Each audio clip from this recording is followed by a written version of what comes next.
know they shine so bright. When you know they, when you know they, you see the stars, them don't lose their lights.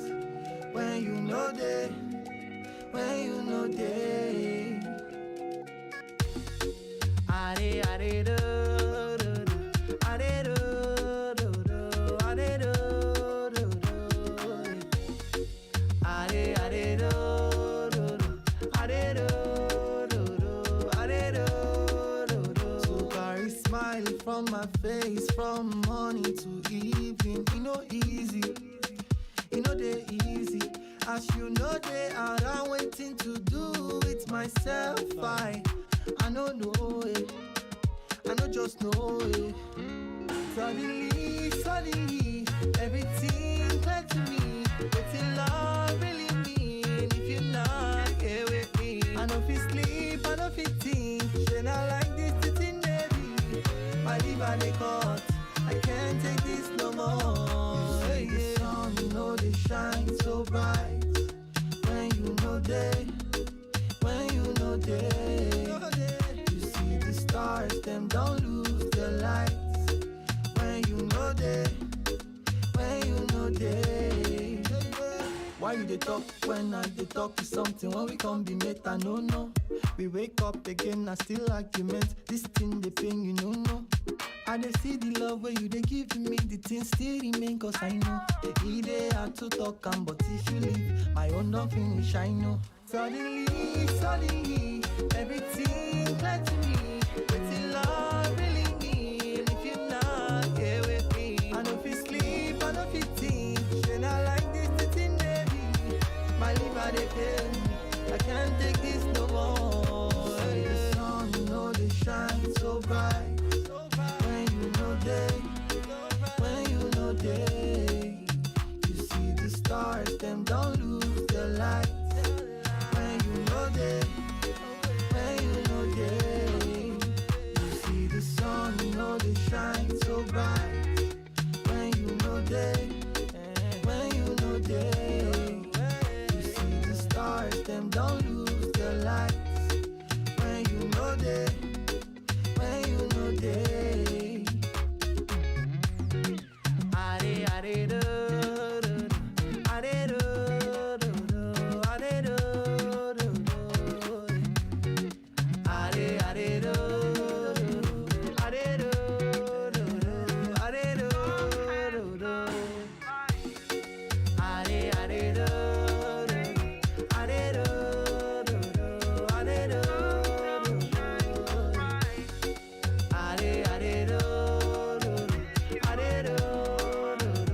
are do do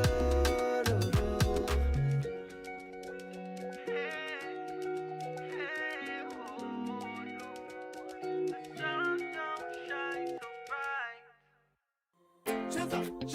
cheza mara moja, cheza mara mbili, cheza mara moja, cheza mara mbili.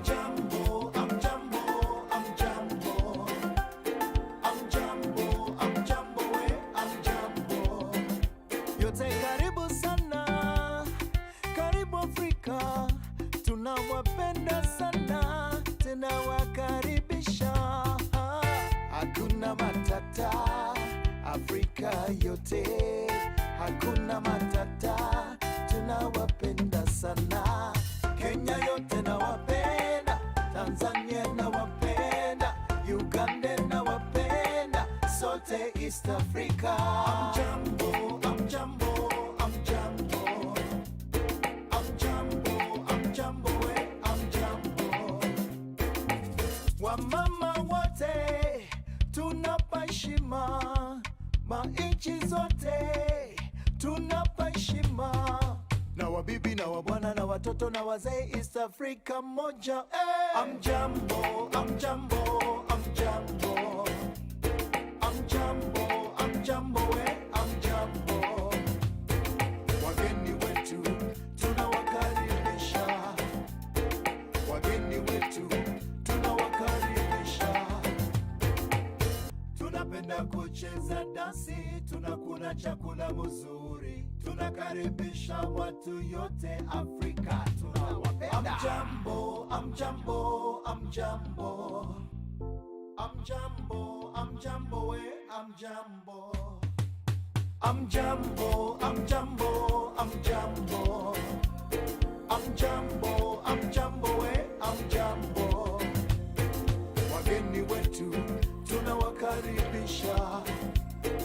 Wageni wetu tunawakaribisha. I'm Jumbo, I'm Jumbo, I'm Jumbo. I'm Jumbo, I'm Jumbo, I'm Jumbo. Wageni wetu tunawakaribisha. Wageni wetu tunawakaribisha. I'm Jumbo, I'm Jumbo, I'm Jumbo.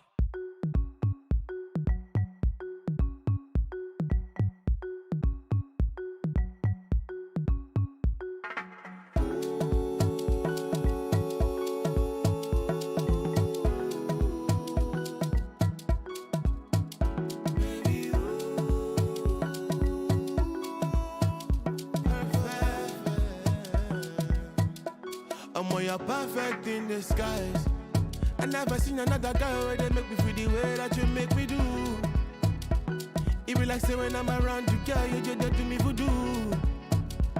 You put me for that kind of cruise, another girl, nothing put me to. I never put me to.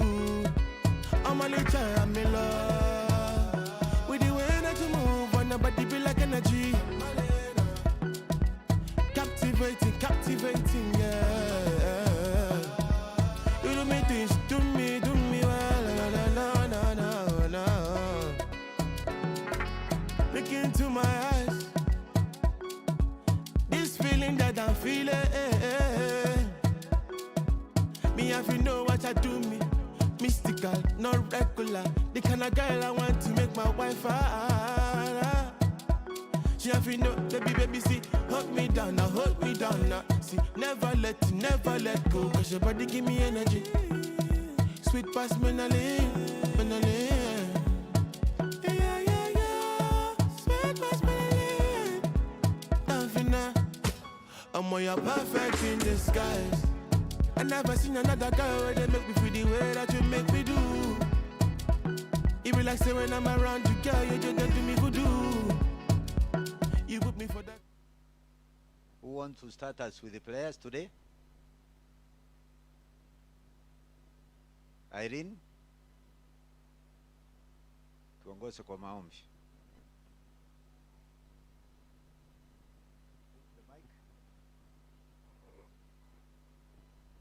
Everybody, so let's bow down as we have our word of prayer.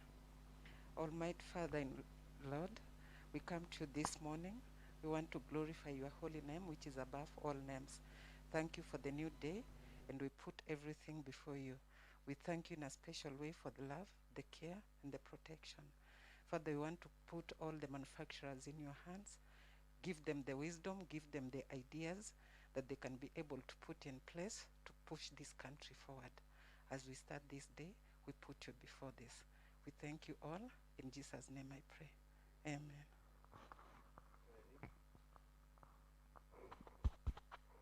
We will start our today's presentation with the Vigro Group, Vigro Africa.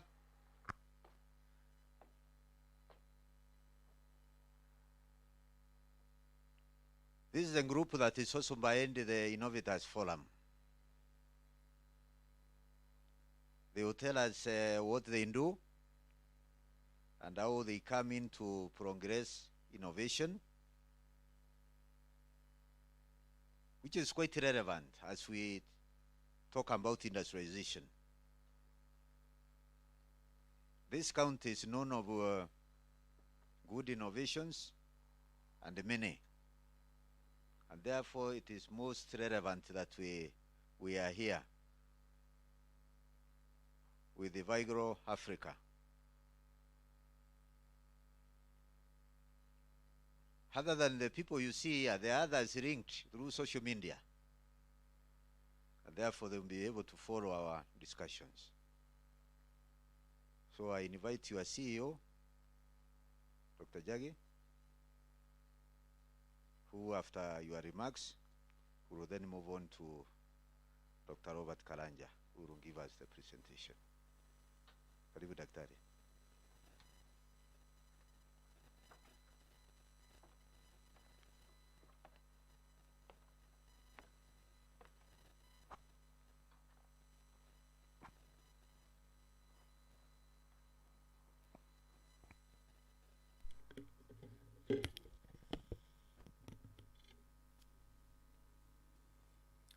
Good morning, everyone. I can't hear you. Good morning. If you're seated next to your neighbor, ask them, are you an African? If they say yes, tell them this is your day. Because we're talking about Africa Industrialization Week. And there couldn't be any better time like now, after what we've gone through, especially with COVID and the disruptions we saw. And to me, actually, the most painful moment was to have to wait. You remember when they said that we will need thousands of ventilators, and I remember my colleagues, Dr. Robert and other colleagues, including Dr. Chelule and Dr. June here, we started scratching our heads and asking, what can we do as inventors, as innovators, to avail ventilators to our patients? Because it looked like globally there was more demand than the supply, and we had to be at the end of the waiting line for those devices to get here. Then we also took another step at PPEs, the masks, the sanitizers, and all these things that we'd never made locally, yeah. And that in itself was a proof that ni kukataa huwa tunakataa, right? We could do these things, only that maybe we've refused, and we needed something like COVID to show us. As I was looking at the trade balances of the country, when you look at net imports and net exports, year on year it's been around 8 billion, and it's been going up and up mostly. But last year, for the first time, it went down by about 4%. And I started asking myself, what could have been the attribution to that? And it came to two things. One, first of all, the disruptions of global supply chain, which meant that we couldn't import as much. But the second thing was the fact that we started making our own things, right? Even a humble mask, a small PPE, sanitizer, all those things helped reduce that trade balance that we've had as a country.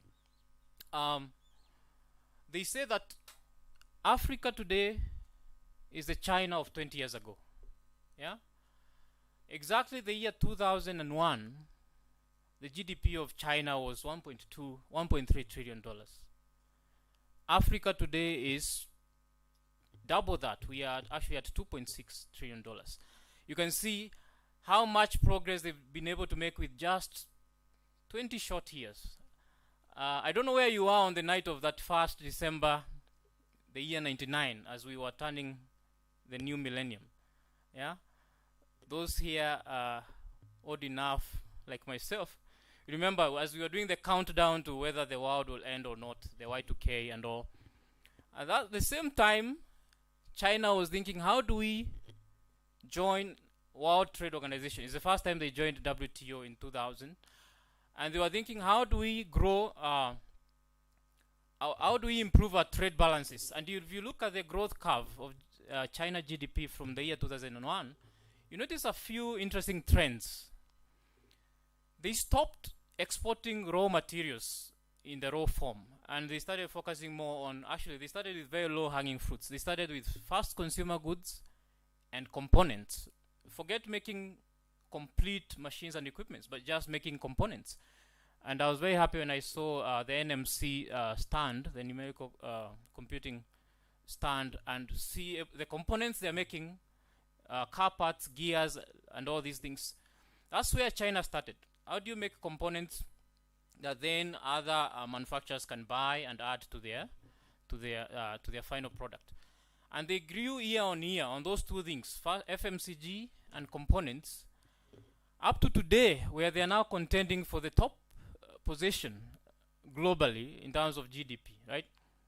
Actually, if you look at when you look at it as by parity, spending power or purchasing power parity, they are the largest today. So if China could do it in 20 years, yeah, can't we do it even in a shorter time? Now that we have technology on our side, we have the fourth industrial revolution just happening, which is tech driven. I know in the neighboring county we have the semiconductor chip production that was launched by the president, and you can start seeing what else can we build on top of that. Can we now go and make integrated circuits? Can we make motherboards, microcontrollers? And these components, as they get purchased by these electronic manufacturers, all of a sudden our trade balance will start improving. It's my colleague Robert here who reminds me, every time we are driving in the city and we see these big roads, infrastructure coming up, and I remember he keeps saying, we are setting ourselves up as a supermarket for people to import and bring products for us to purchase, right? It's like we are opening up everything, yet what are we sending out? Yeah. For us to get the infrastructure dividend, it will only start by those small value additions to the raw materials that we have, and then we start sending out even semi-processed as opposed to just raw materials, and you'll see how that can tip the scales in our favor and improve the economy, create jobs, create impact.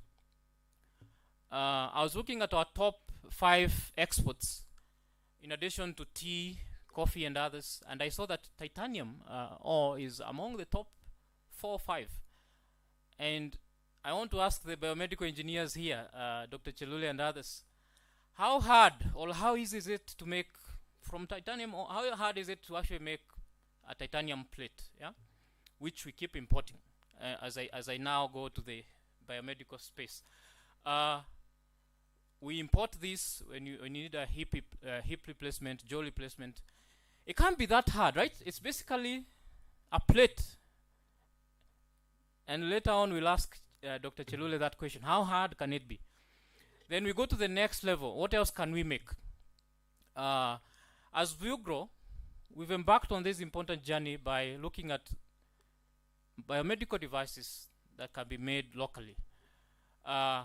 We've invested just a small amount, about $1.2 million in the medical innovation space, and that has unlocked 18 more $1 million in follow-on funding. Most of it is foreign direct investment, and some of it is also local investment. So you can see the multiplication power there, 18x. So if we join with the others here, the Kenya Industrial Estates and any other person here who is doing invention, innovation, and we channel this towards some key areas, you can see the multiplier effect, that very soon it will start, there is a ripple effect that goes beyond just the funding raised, but the jobs created, even the economy around those manufacturing centers. In the panel, you'll be hearing what we've done and how that has worked for us. I remember when I go back to Commerce 101, the one we did in high school, and they told us there are 4 factors of production. Remember them. Let's see who was awake on that afternoon. They are labor, land, capital, and entrepreneurship. Yeah. So entrepreneurship is the one that makes all these other 3 come together. Yeah. Land, we have plenty. In fact, we have so much of it that the best we are able to do nowadays is subdivide it and sell, right? We've not really put it so much into productive use. We have entrepreneurship in plenty. My colleague and I, Joel, driving here this morning, our driver kept sharing amazing ideas. You couldn't believe how he can reduce the cost of internet in this country to almost 0 shillings. He talked about many other inventions he did when he was in high school, and I was like, wow, we have abundance of entrepreneurship. Capital. Vuegro is one of the providers here that are looking at capital, but capital is increasingly not becoming an issue as it was a few years ago. So if you have capital, you have entrepreneurship, we have plenty of land, what else are we waiting for? Yeah? In terms of labor, I'm told that Kenya is among top 3 in Africa in terms of Human Development Index. So we are located at the hotspot of the best talent. Yeah? So we can really do this thing, starting with humble things like the car you can see there, going to components, going to PPEs, and slowly over time.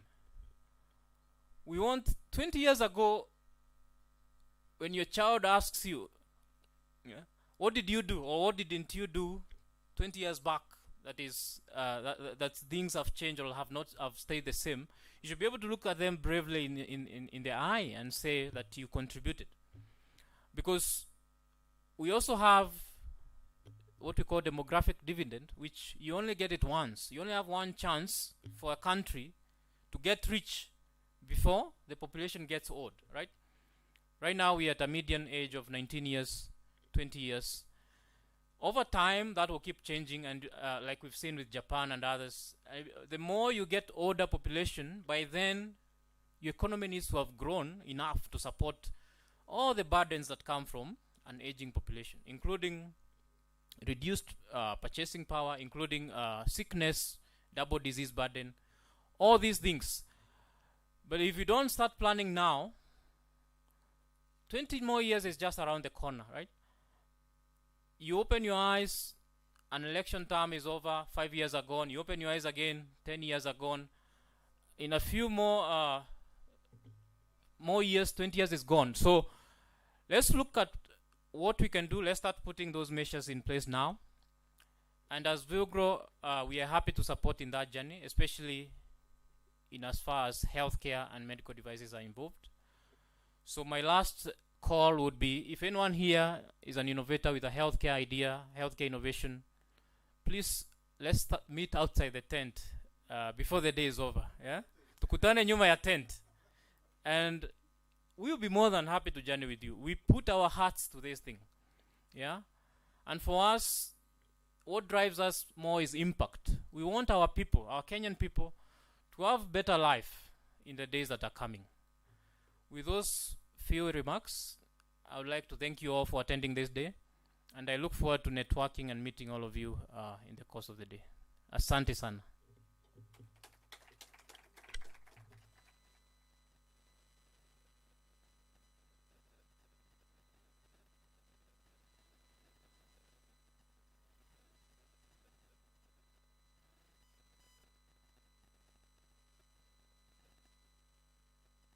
By Dr. Robert Karanja.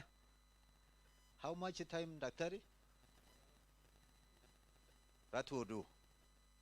So that we can provide also for the other teams that are here, quite a number of our institutions, including our State Department for Trade. And by 11, we hope to be joined by our CAS. I'm told there's an industrial visit. I've scheduled it for 11:30. Let's accommodate all these activities. Carry on, Daktari.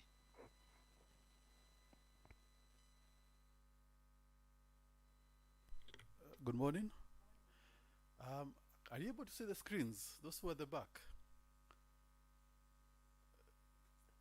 I hope you can, because I have a few slides. But if you can't, please feel free to come forward. We don't bite. We are good, nice people. And as you've heard from our CEO, Wilfred, we have this burning desire to actually transform the lives of people in Kenya and beyond. So my name is Robert Karanja. I am the Chief Innovation Officer and co-founder at Vuegro Africa. I will tell you a little bit about why we talk about investing in biomedical devices and diagnostics, innovation and manufacturing in Kenya. You've heard us talk about Innovators Forum a few times, so maybe I could start there by answering the question, what is Innovators Forum? So Innovators Forum is a networking platform, and what we are doing is we're bringing together innovation actors in the medical devices and diagnostics sector. The innovation actors are drawn from government, academia, private sector, and that's what we call the triple helix, in order to co-create an innovative industrial cluster of med devices and diagnostics. The Innovators Forum is actually spearheaded both by the ministry, Director Kirima, and Vilgro Africa, in order to convene and to convene these disparate actors. It's very rare that you'll actually find, and it's actually even happening right here. You don't see much of academia, for example. You don't see much of private sector. I see predominantly government. So, and why is that? It's because we simply talk different languages. So when I'm with government, the language speaks to policy. When I'm with private sector, it's about making money. When I'm with academia, it's about creating new knowledge. But the world as we know it it's no longer about who can mine gold or diamond in their country, and so that makes them wealthy. In fact, what we've seen in Africa, the more minerals you have, the poorer you are. And I'm one of those believers who think, I really thank God, we don't have any major minerals that we've been extracting, because it would have attracted a lot of civil wars and issues to us if we don't know how to organize ourselves in order to actually make it work for us. So Innovators Forum is basically helping us to do that by bringing together those very important voices: policy, how do you create wealth, how do you create knowledge? Because today's global economy is a knowledge-driven economy. And what we need to be able to transform our economy is to be able to understand how do we mine our brains. And I think the exhibition booths around us today bear me witness that there's a lot to mine. The question is, how do we now make money from it? So who are the Innovators Forum partners? As I said earlier, Ministry of Industrialization, led by Director Kirema, Vilgro Africa, and you can see myself here, and Wilfred, and a big team. Joel also is here with us, still in Nairobi. CREED, the Consortium for Health Research and Development. This is also another network that brings together innovation actors and CSOs that are focusing on policy advocacy to increase the level of health R&D investment in this country. Gearbox, which is an amazing makerspace within Nairobi that provides a lot of prototyping, pilot manufacturing capability for engineers. So if you are an engineer and you also want to see another place that has amazing toys that we play to our heart's desire, Gearbox is a place to be.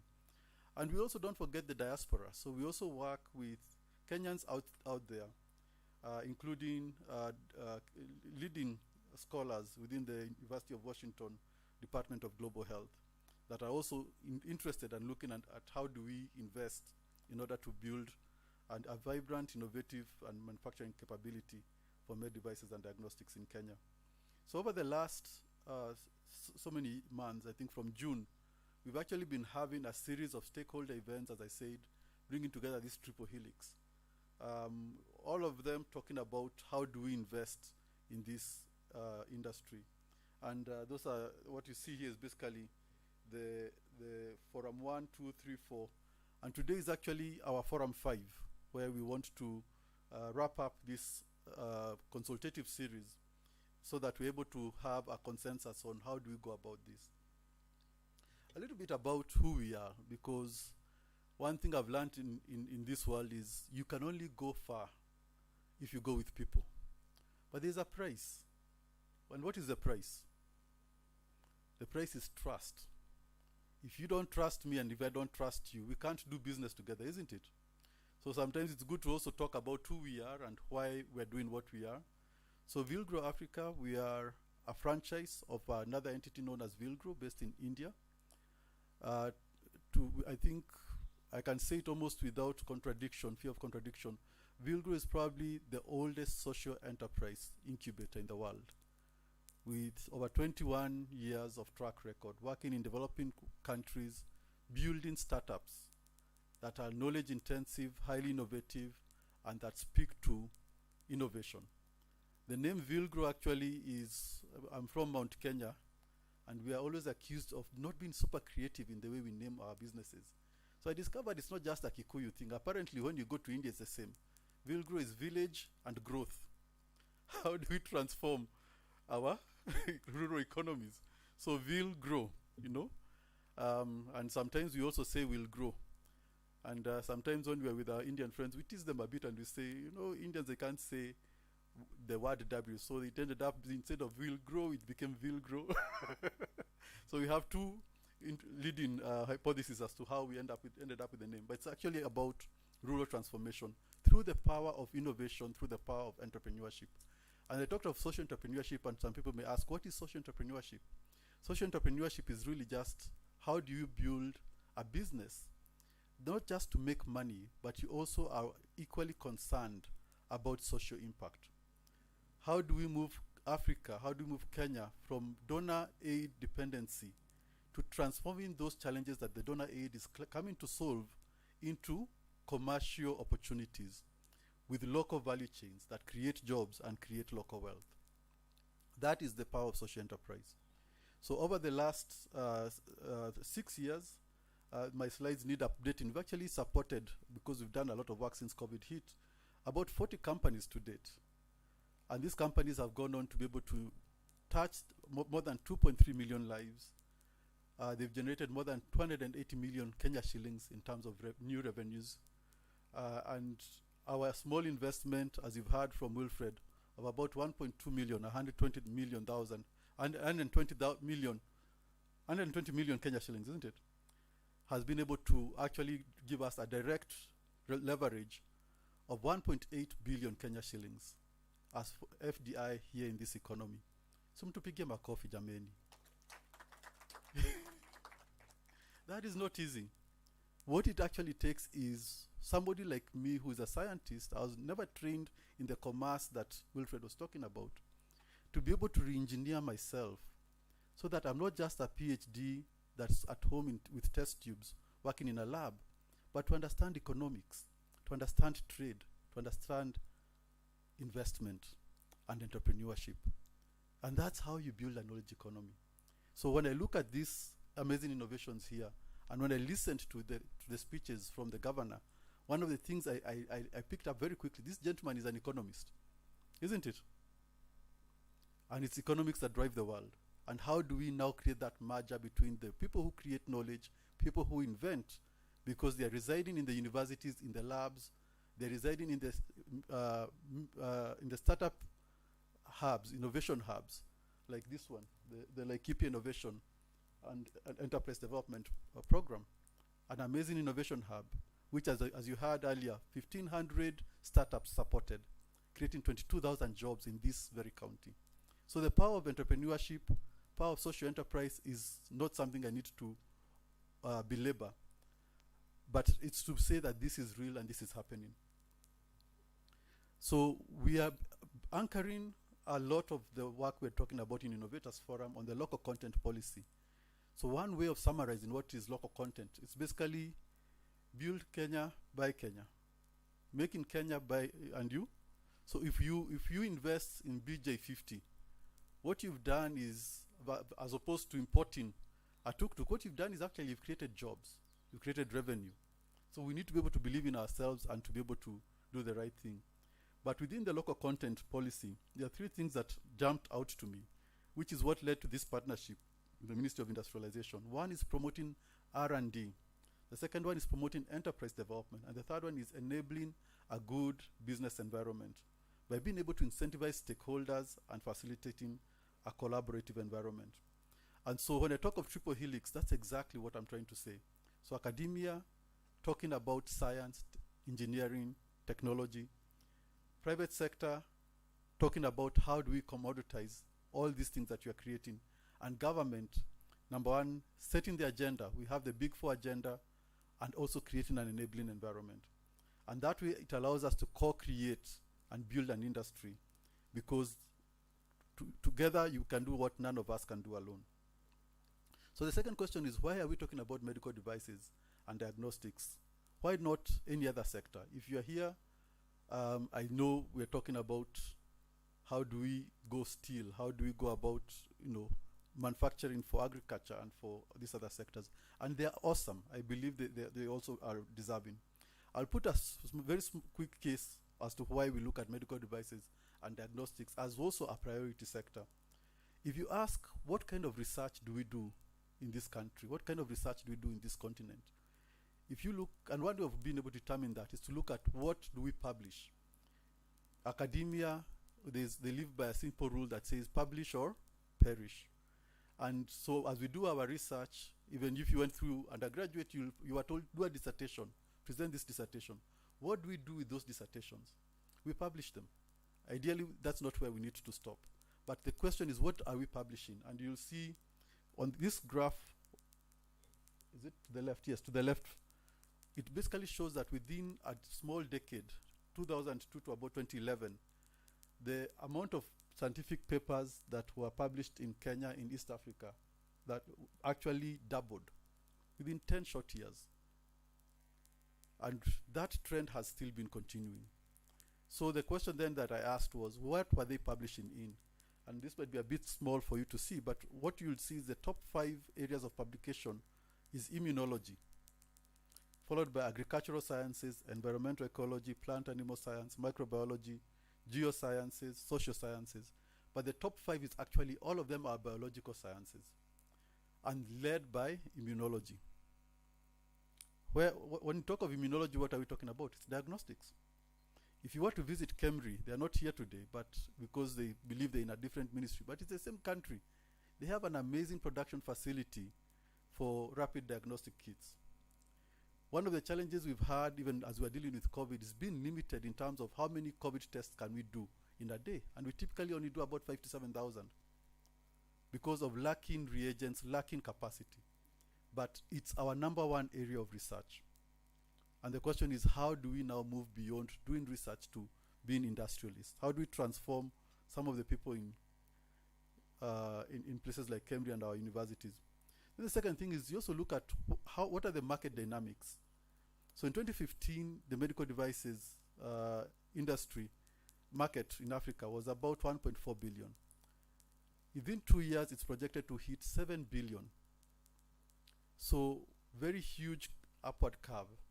And believe you me, we are actually importing all of these technologies.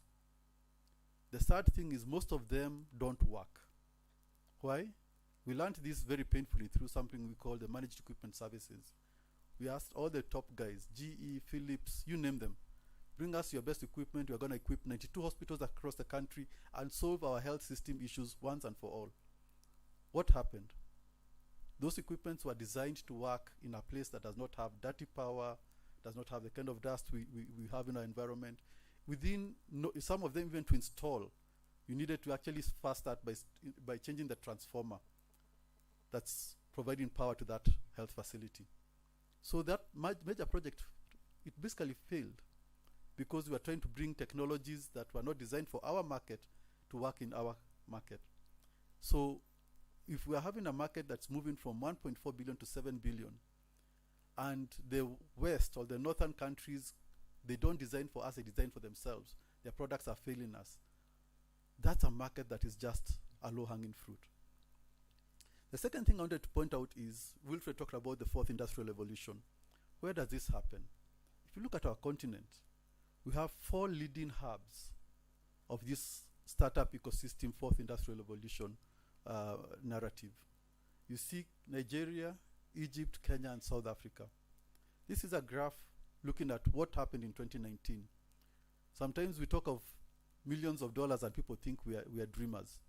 In 2019, $2.02 billion, not Kenya shillings, $1 billion came to Africa in the form of venture capital investment in startups. The big 4, those countries I mentioned, are the ones that take the lion's share of it. Kenya was number 2, doing almost 25% of that $2.02 billion. Today, as we speak, we already over $3 billion that have come in the form of venture capital investment to this country. How do we connect that venture capital to this? How do we connect it to any industry sector that we want? And that to me has been a big challenge. When I look at even the vision that we have for Laikipia County, you'll face the same problem that we're facing when you talk of medical devices. Most of the money, the same period I showed you for the research academia, about 2002 to 2012, this is how the venture capital investment for East Africa was panning out. The highest peak, sorry, this is really important. The highest peak is actually for fintech, financial services, followed by energy. Where is agriculture? It's right here. Where is health? It's even worse. What are our competitive strengths? Do you know we actually have the largest national research institute on this continent for agriculture? And that was Kari, even before it became big as Calro.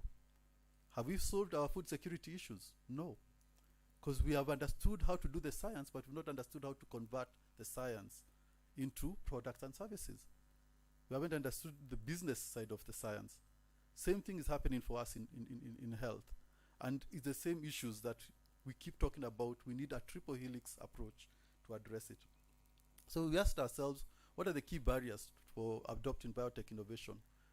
To me, it's not too many issues. The first one is that there's a lack of a strong sector-focused innovation system. The National Innovation System for Kenya, by default, is an ICT innovation system. So when you see fintech doing so well, that's by design, not by default. And we're always told it's either you plan, how does it say it go? If you fail to plan, you plan to fail, isn't it? So if we want to succeed, we need to be able to plan. Otherwise, by not planning, we are actually already planning to fail. So how do we increase academia, private sector linkages?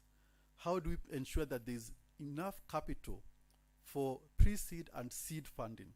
When I talk of the $2 billion, $3 billion, none of it is coming primarily for seed or pre-seed.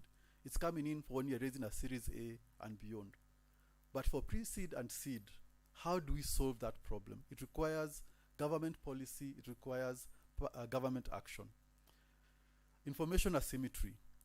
If scientists, engineers do not understand entrepreneurship, they don't understand economics, they are challenged. We cannot really live to the we cannot be able to realize the vision that we see in front of us. We have restrictive policies in some cases that prevent academia from being able to create spin-off companies. And we also have a colonial heritage that is still part of us. We really believe in importing. Nobody came to Cambria and said, can you solve this problem for us? Nobody came to Laikipia County and said, this innovation hub and said, can you solve this problem for us? We are busy importing. Our private sector, when they see the challenges, rather than talking to the creators of knowledge, right next door to them, they'd rather go to China and Turkey and all of these other countries that we know about. How do we get the conversation to happen between us so that we can actually solve this? And for us, the Innovators Forum is providing a roadmap towards being able to move from a situation where we have amazing strengths, but actors that do not talk to each other and do not collaborate, into building an innovative industrial cluster. And it starts, and this is not something that we've invented. This is what the approach that has been taken in so many countries very effectively. It starts by being able to define an underattended system. Medical devices, as I said, if you look at the market dynamics, very strong. You look at the need, very big, but not served. The second part is you need to be able to co-create an idealized design. The third part is you need to be able to identify gaps and opportunities within that underattended system. And then the last one is to be able to engage, to act, and agree. How do we come up with an ecosystem intervention? What do we need to measure? Because what gets measured is what gets done. And be able to iterate it until you're able to solve it. So how do we want to achieve this for medical devices and diagnostics? We want to be able to, number one, as I said, we've already been doing a lot of stakeholder engagements, seeding the ground, casting the vision, saying, can we believe in ourselves to do this? And the answer we've been getting is yes. The second part is to understand what do we want to do. in a sense, I summarize, I say we want to build an industrial cluster. And how do we do that? We want to build a consortium that can be able to achieve it. Because building a cluster is bigger than any one organization can do. And the third question is, how do we even finance this? We want to be able to build an industrial cluster by creating a bio-design program and acceleration program that brings together innovators from health, with health expertise, with engineering expertise, with tech expertise, tech entrepreneurial expertise, and enable them to identify the challenges we have in our health system, be able to enable them to validate which problems are actually worth solving, both from a technical feasibility angle, but also from a commercial feasibility. Then from there, they go through an inventive step, invent a solution, develop that solution, and build a startup business, a social enterprise around that solution, all within the space of 1 year. We believe we can be able to do 5 startups each year. And over 5 years, it can give us 25 startups. When you look at the progress that Vilgro has made in the last 6 years, it has given us a few things that we've learned and we've validated. If you give us 25 startups, we can guarantee almost that 25% of them will actually be part of the companies that draw down the $10 billion that's coming to venture, in terms of venture capital investment, coming to Africa by 2023. Which means being able to mobilize the resources that, the factors of production that Wilfred mentioned, land, labor, remind me, Wilfred, entrepreneurship and capital. So, because we are very privileged, if you're living in Kenya, this is really the prime real estate for venture capital investment. But through this program, we want to be able to provide the pre-seed, seed capital, and the technical support to make it happen. So that within 2022 to 2027, we're able to give birth to 25 startups that are going to be able to solve some of these challenges for us. We believe in results-based financing. Money is not easy to come by. So even for me as a scientist, I'm not an economist, but one of the things that I've come up to appreciate is that we do need to embrace a lot more innovative financial models than just credit. Because credit is a bit limiting. We don't have collateral as startups. We have to grow to cross a valley of death from when you're doing the invention all the way to the point you start generating revenue that cannot be serviced by debt. What do we need? We need capital that comes in terms of either equity or quasi-equity form. And we want to be able to provide, for the 25 startups, we know it would cost quite a bit of money, but not much, about $15 million that we can be able to finance through an impact bond. And what an impact bond does is very simple. Number one, it means we're able to de-risk industrialization for the first time ever. Till today, one of the reasons that some of these challenges, the projects are not moving, is because industrialization has been EPZs. And an EPZ, the way it works is very simple. I'll give you tax breaks for maybe 10 years, isn't it? And I'll promise you educated, we call them, so there's cheap labor. And what happens is that as we are rolling out the red carpet, most of the factories that are set up within the EPZs, number one, they're not creating jobs for scientists, engineers. They're creating jobs for low-skilled labor. And once the tax breaks are over, they honestly have nothing to keep them here. They move on to the next country that has set up a new EPZ. So it's usually a race to the bottom. The reason we're not able to industrialize is because we're not being able to mobilize capital that speaks to innovative form of industrialization. And an impact bond is able to mobilize for us the $15 million, and we don't ask the government to put in that money. We ask investors, actually private equity and venture capital, to provide that $15 million. And if we're successful in building our cluster, and this is something that you negotiate with the government as an outcome payer, if we're successful, then they're able to pay back the $15 million. If we are not, no worries. It does not cost the Kenyan taxpayer a single coin. Even if you made 99% of the agreed on target, if it's not 100%, taxpayer gets the benefits without putting in a single coin, because it's results-based financing. And we believe this is an approach that can not only work for medical devices, but can apply literally for any other sector. And by being able to put it together, it does require that proper alignment of government policy, entrepreneurship, and the academia, so that when you talk of building innovative farms from scratch, we're able to actually achieve that and prove to the world and prove to ourselves that we should not be struggling to say, where's the seed capital for BJ50? Njogu will not have collateral for that. And it's not his fault. We need to ask ourselves, what did we do at independence to create, we had this Africanization program. That's what led to, Centum. Yeah? We invested, we figured out we cannot have political power without having economic power. And the government moved to make it possible for Kenyans to actually have economic power. So this is not anything different. We don't need to even reinvent a lot of these things. Even the mechanisms for doing it, we still have them. So my belief is that within that 5 years, we can actually be able to generate the 25 startups. They are high risk, so we know not all of them will succeed.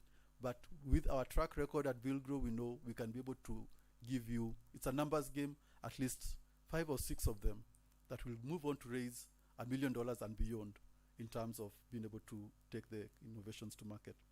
So immediate steps would really look like, how do we move forward following our stakeholder engagements, do feasibility validation studies with a few more key stakeholders, launch a roadmap, and that is what we are talking about here today. How do we go through phase 1, 2, 3, 4, and then get into the project design? Because being able to structure a bond is also quite in itself an enterprise.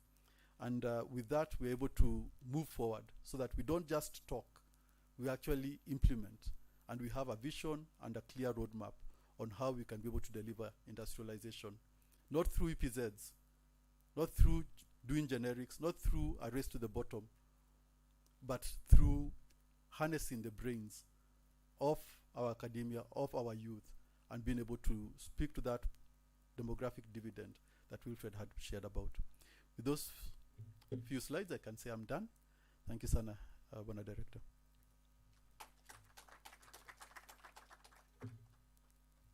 Thank you, Daktari. And I think that's quite inspiring. I will allow a few questions. If anybody wants to pose question to Daktari,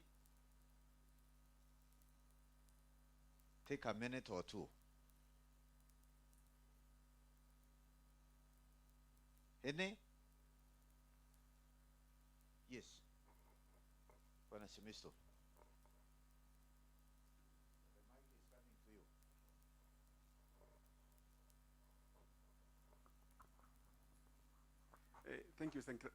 Thank you, Daktari, for that very good presentation.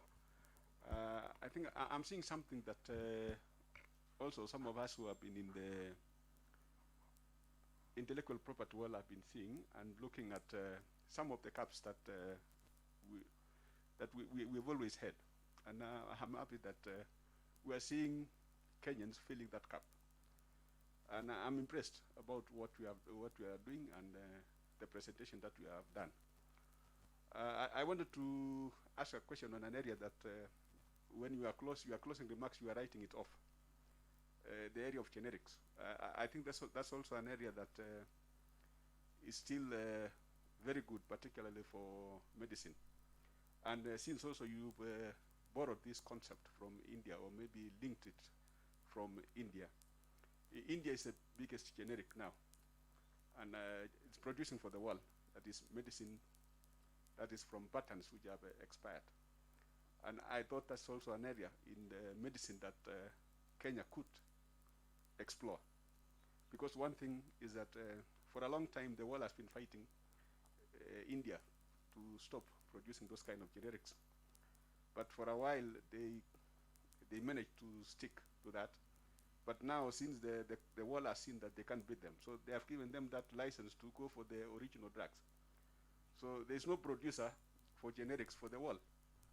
And that is where we are seeing that Kenya could take advantage of that. But I don't know from your experience in the medical field whether that's something that Kenya can explore, because we are seeing as an area of opportunity using the flexibilities within the WTO TRIPS agreement to take advantage of that. Because at the TRIPS, at the WTO, we have been very focal as a country fighting for those flexibilities. But on the ground, we have not taken advantage of those flexibilities because we've been given the flexibilities. But we've not taken advantage in terms of translating them into products and economic power. And we thought that's an area that Kenya could consider to take over from India in terms of producing generics for the world. Because now they're exiting from generics to original medicine under the manufacturing under license because of the huge capacity that they have already had. So I don't know, what are your thoughts on that area about generics, although you, in your closing remarks, you are writing it off. Thank you. Very valid question. And there is a role for generics. That one I do agree. And there is a need to be able to fill that gap. My challenge, however, is when it comes to industrialization, how do we get Kenya? By the way, we have one of the most robust pharmaceutical manufacturing industries on the continent. We do about 50% of the commercial market in terms of the drugs we produce in Kenya. So I'm very proud of the capacity we have. The one thing, though, is that the reason I talk about it the way I do is not because I don't value it.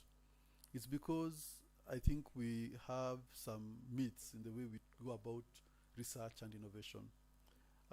Research, if you look at how much Kenya has invested in research capacity in these life sciences, it's a lot. I think even about 10 years ago when I was living in Cambridge, I think Cambridge's budget was about 1.7 billion from Exchequer. And then they're able to mobilize probably another 10 billion from other. So, and you ask yourself, what does that mean for Wanjiko on the street?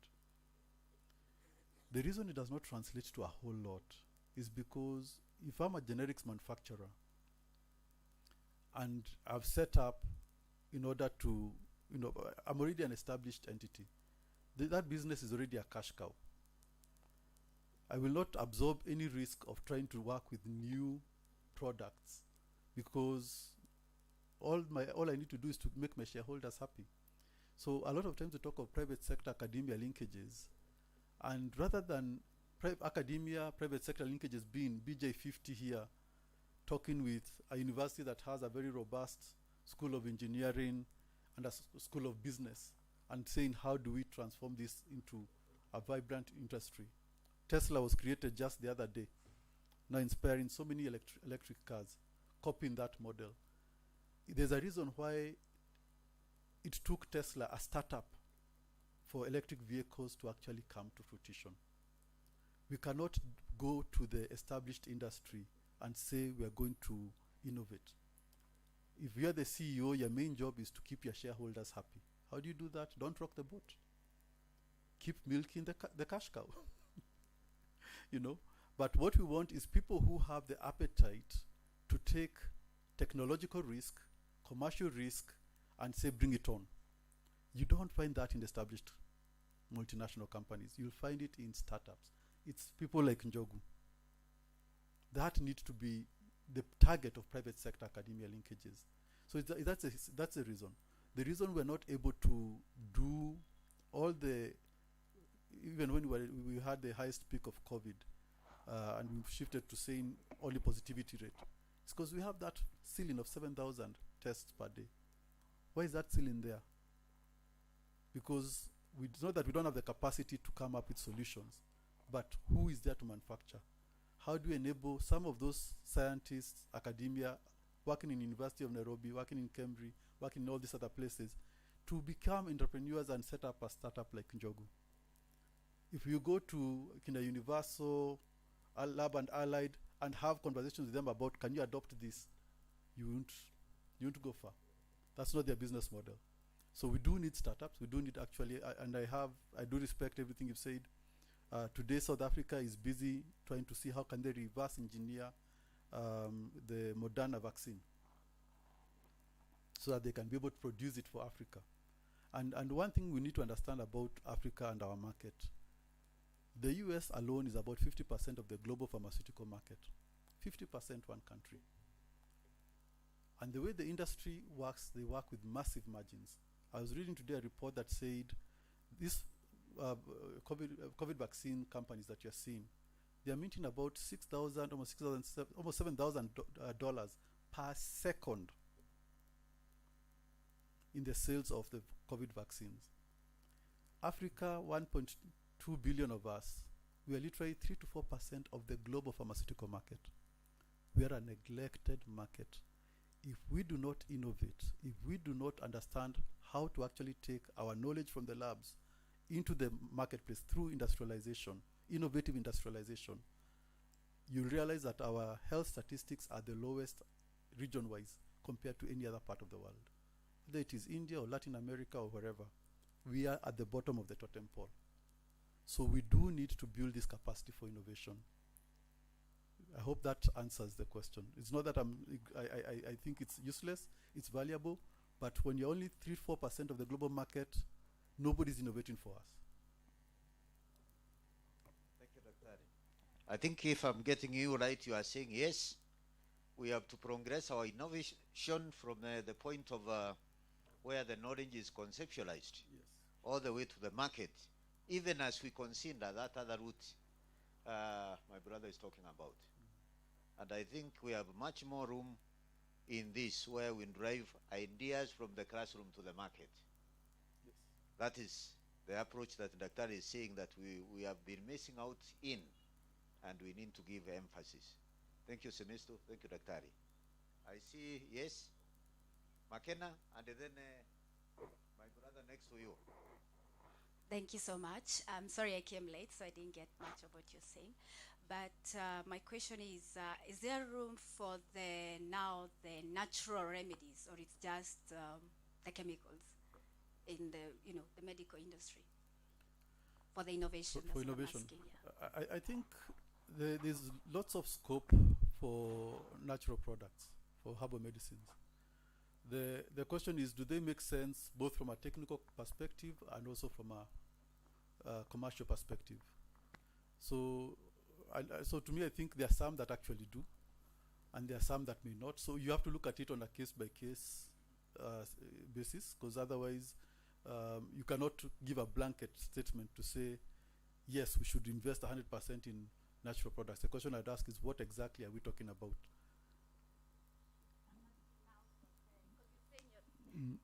You're looking for the innovators, right?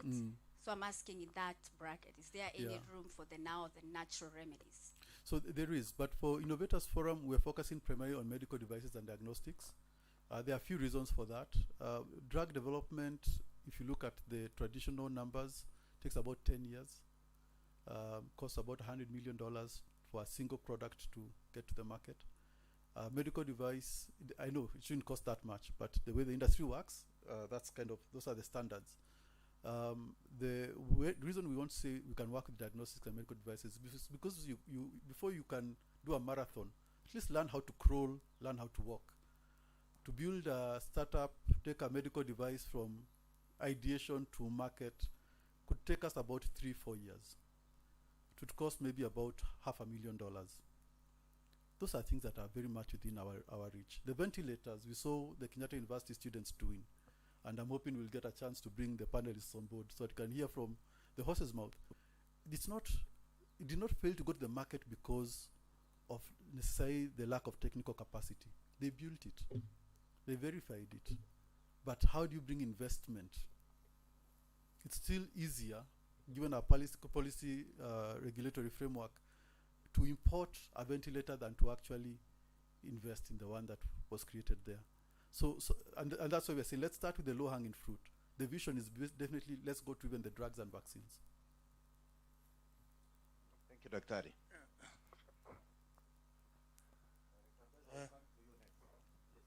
Thank you very much, Dr. Ari, for your presentation, and also for the area of intervention that you're undertaking.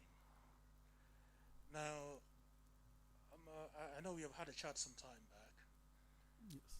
But now, you know, I realize your focus is on innovation, on medical devices. And you, in your just last statement, you're saying to bring an idea to fruition, it takes about 3 to 4 years. Now, with my knowledge of the technologies around medical devices is a highly well-established technology out there. I'm just wondering, I mean, on your approach, why you focus so much on innovation, whereas, I mean, rather than encouraging reverse engineering, so that we can spur growth within a short period of time and develop innovation as we do reverse engineering, rather than, because these technologies are already established. We can do reverse engineering and bring the medical equipment, build our capacity on medical beds, ventilators, rather than trying to come up with our own. You know, by the time that we take to come up with our own ventilator, 2 to 3 years down the line, I'm telling you, the technology of ventilators within the developed countries will have gone 10 years ahead of us. So what is your thought on that? Okay, great. Very valid question again. Actually, what we talk about is not reverse engineering. What we talk about is frugal engineering. How can I be able to achieve the same? So if you look at, it's not too long ago when if you needed to get an ultrasound, especially during labor, you'd walk into a room that was, half the room is filled with that ultrasound machine. Today I can get the same results with just the probe and my mobile phone. Same thing, ultrasound machine. And the question is, how can we be able to do more with less? And I think when we talk about a market like ours, Africa, and how to build innovation for Africa, how to build solutions for Africa, we need to be thinking beyond the reverse engineering to actually frugal engineering, which is basically saying, how can I achieve the same results or even better, but at a fraction of that cost? If it's a reverse engineering approach that works, I don't care. But promise me you can do it at 30% of whatever it is a normal cost. And that's what we've realized. When you look at the advances that have happened in technology, in science and technology, over the last 10, 20, 30 years, some of the things that we are working with today have not benefited from some of the breakthrough technologies that have happened. I'll give you an example. There was we actually partnered with a startup based in India that was solving a problem of neonatal asphyxia. If you look at neonatal asphyxia, one of the key ways of saving the baby's life is to be able to use hypothermia treatment. The machines for doing hypothermia treatment, at the time, we had maybe 2 in this country. They are just being installed in Nairobi Hospital, and I think Aga Khan Hospital. How many children are dying from neonatal asphyxia? It's one of the leading causes for neonatal mortality, about 24% of deaths. Why isn't it being spread out there? Those machines typically cost about $40,000, $50,000. Can only deal with one child. And this Indian company had come up with a way, because and it was based on, you can imagine, a lot of electronics, thermostats, how do we maintain this constant temperature? These guys came up with a chemical approach to it, where they used phase change materials that will use the latent energy and keep the baby at the appropriate temperature for up to 72 hours without even needing electricity. What's the cost of that device? It was coming to about $4,000, $5,000, even with their markup. That's now what we're talking about, looking at the problem and asking what new knowledge have we learned that can enable us to solve this effectively and actually do it at literally a fraction, 30%, 10% of whatever is the known cost of solving that problem.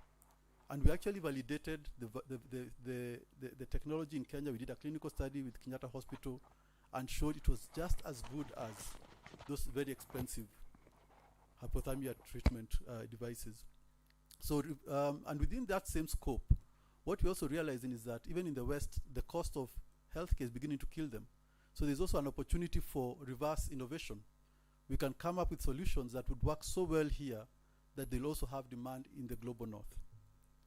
And we can actually not just export to the global south, developing countries like ourselves, but also even those other countries are actually interested in what some of the solutions we come with. And that's why when I talk of $3 billion coming to Africa in terms of venture capital for investment in startups, those are the kind of ideas they're actually looking for. So it's how do we build better, smarter, how do we achieve more with less? And how do we build a business case for solving the problems we have? I hope I hope somehow, but I will continue outside to Dr. Nanyuma tent as I hear people saying. So, Bwana Director, I plead, I feel like I'm preempting a lot of the conversations that was going to come from the panelists, but you can guide us.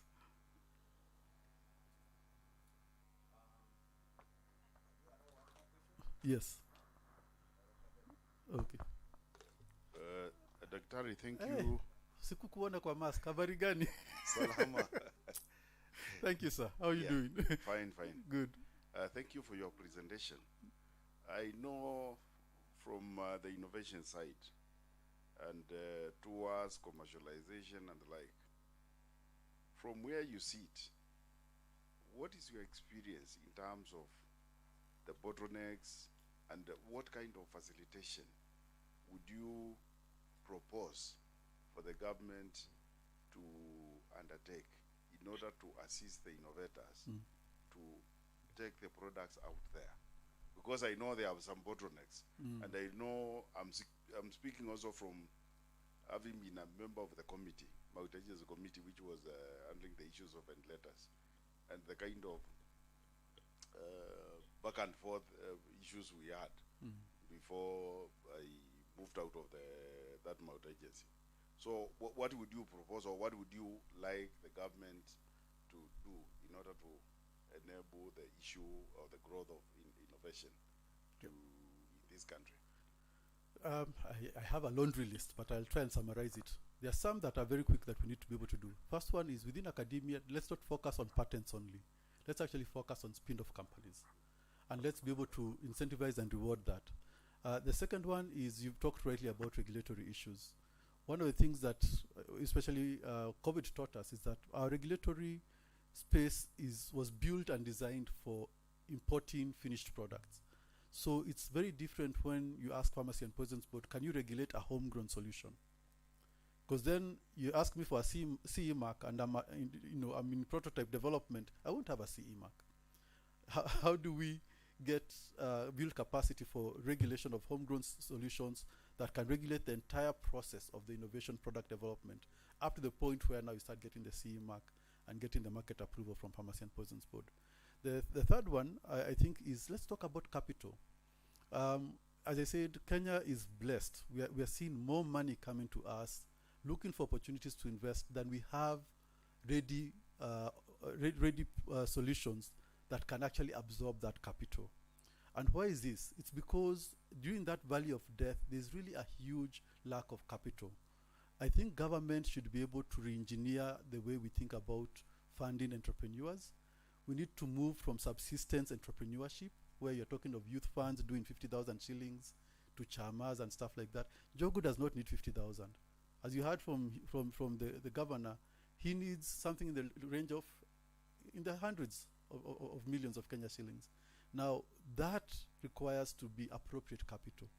You may not need 100 million straight away, but I know if you're able to get to a point where Jogu's startup has the capacity, has moved beyond where they are now, and they have the infrastructure, they have the team, people who speak to commerce, sales, and all that, and that typically would take seed capital of maybe, I'd say, about $500,000.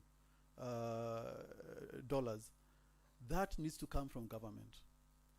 private sector, I've worked with venture capital for quite a bit now, and one thing I know is that it does not make economic sense to sign a check of below $1 million, no matter how good that idea is, because they work with an investment cycle that needs them to exit from that company, having made a 10x appreciation in the value of the company within 5 years to 7 years or so. So they cannot start at the basement. We need to meet them halfway.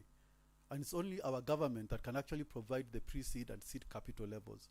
Anybody who's looking to raise from 1 million shillings to 100 million Kenya shillings, that needs to come from ICDC, needs to come from our development banks, needs to come from Kenya Investment Authority.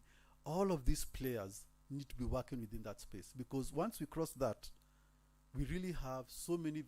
Every month I hear a new fund that are set up in Kenya. Every month, 1 or 2 funds are setting up in Kenya. So how do we ensure that that pipeline of innovation and startups, viable startups, is there to actually take advantage of that? We do need to solve that problem of the early stage investment space. That's what we are doing as Vilgro. We believe with all the talent we have, organizations like this LIDP here, we cannot just support Njogu by giving technical support. We also need to provide the capital.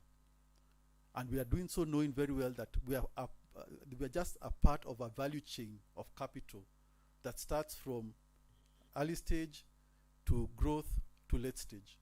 Venture capital, private equity, it's all available. So how do we plug in? What's our entry strategy is what we're lacking in the discussion on supporting industrialization and entrepreneurship.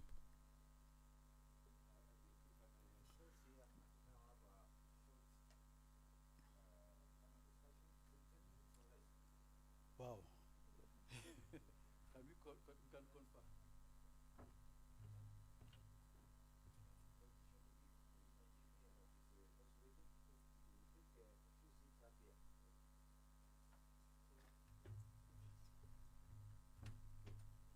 Kindly allow me to just invite 2-3 people. Sometimes people listen to me and they say, "Uyu kijana," as I told you, those who are here on Tuesday, if you are an innovator, you have to be a bit mad. So there's safety in numbers. I don't want to be the only one who is a mad one. I want to invite a few colleagues, Dr. Chelule, Wilfred, Dr. Madete, and Kirima, because this journey we've started together. Director, you will still allow me to call on you. Do you have, can you be able to share microphones? I think we'll just say masked. Do you have a microphone, an extra microphone?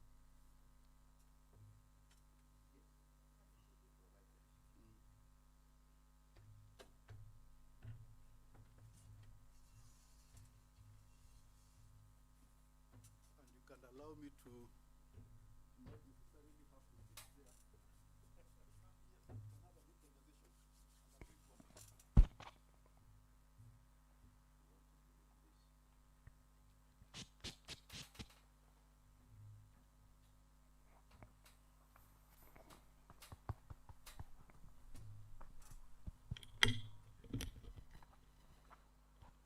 So, thank you, karibuni sana.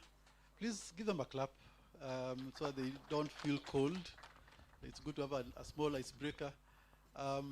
Bwana Director, I'll probably start with you because a lot of people here just know you as the chairman of this organizing this amazing event. Oh, right, okay. Yes, just very briefly, you just introduce yourself. What exactly do you do within the Ministry of Industrialization, and how does that play into Innovators Forum?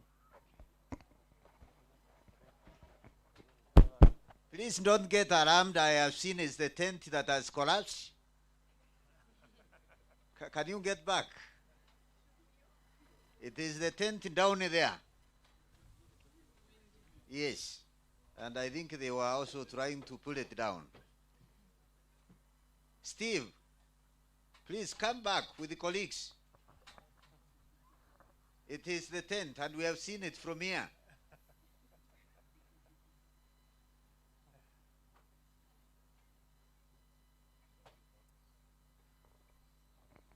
Yes, I will introduce. introduce myself. I'm Julius Kirima, Director of Industries, Ending Chemical and Mineral Industries Directorate. And that's where medicine, pharmaceuticals, and medical devices fall. And Dr. You also introduce yourself. Okay. Good morning, everyone. My name is Ken Chelule. I'm a Chief Research Scientist at Kenya Industrial Research and Development Institute, otherwise called KIRDI. Thank you. And I have a long history of medical devices, dating back to 1997 as a research and development person within the sector. How many patents do you have? Now I think it should be around 4. 1 commercialized. This is my coffee, tafadhali. I just wanted it to come from you so that people understand it's not a myth, it's not a dream. So Vision 2030, it's happening. Yes? Wilfred, please, I know you introduced yourself. Tell us a little bit about yourself. Why in Vilgro? What drives you? What's your background? Yeah, Wilfred is my name. Most people call me doctor, but I'm not doctor yet. I have an MBA in global business and sustainability, and my journey with innovation started about 10 years ago, where I was living and working in Middle East, and there was an opportunity to pitch or share innovation. It was in a country called Jordan, and they had this technology park, like the ones we are hearing about, and they were welcoming people to pitch, and I had an idea around traffic control, and they were surprised to see a Kenyan in the middle of nowhere coming to to give them a run for their money. So that idea didn't go very far, but again, I got very inspired when I saw what they were doing there. That time, to give a background, Yahoo had bought a company there. Those who are old, those who are old enough, you remember Yahoo was the main one before Gmail. Yes. So Yahoo had bought a startup there called Maktub. And basically Maktub was making it possible to use Arabic characters while typing on your email. And that gave a lot of momentum. We need to hear success stories, because that success story made now a man, Jordan, the biggest startup ecosystem outside in the Middle East, outside Tel Aviv, outside Israel. So that's a brief background, and I'll share more during the Q&A. Thank you. And Dr. Please also introduce yourself. Thank you very much. Thank you for the invitation. I'm Dr. June Madete. I am a medical engineer by profession. I'm a lecturer at Kenyatta University. I also coordinate a consortium of biomedical engineers in Africa. We have over 16 universities involved. So we really believe in the innovation education aspect. So the catalyst, yes, initially before, because lecturers, you know how we are broke. So the catalyst of how to have that biodesign thinking and to help the students learn. And we have different summer schools where we have 1 week where the students come. It started in 2012. And we have some products that have come from the summer schools, both in Europe and in Africa. And we go through the process of medical device design and the idea that it's not just about your idea. You have to think about entrepreneurship. You have to think about how you're going to prototype. You have to think about how you're going to have a final design that will be able to be showcased and go to the market. And eventually, if patenting needs to be done, we have to think about that. So we have several platforms as a consortium, and we have a few products. Some are commercialized, well, not that many, because as you know, if you have a summer school, so because there's no exam, so you'll have Monday, they'll come. By Sunday, everyone says bye, and then let's meet next year. Then if you ask what happened, so that's when we partner with people like Vilgro to help the process after that. And I think some of your products came from the summer schools that we've had in the past few years. So I'm glad to be here, and anyone has any question about especially education and all the summer schools we have, and how the steps of product development, especially when it comes to medical devices, and even something as simple as the car. Design thinking is not a matter of just, okay, I have the idea, let me make it. There's a whole ecosystem, as Robert had mentioned. Thank you for now. Thank you. And I want to continue with you because you hear me talking about academia a lot. And incidentally, Kenyatta University is the first university in this country to actually have a program for biomedical engineering at degree level.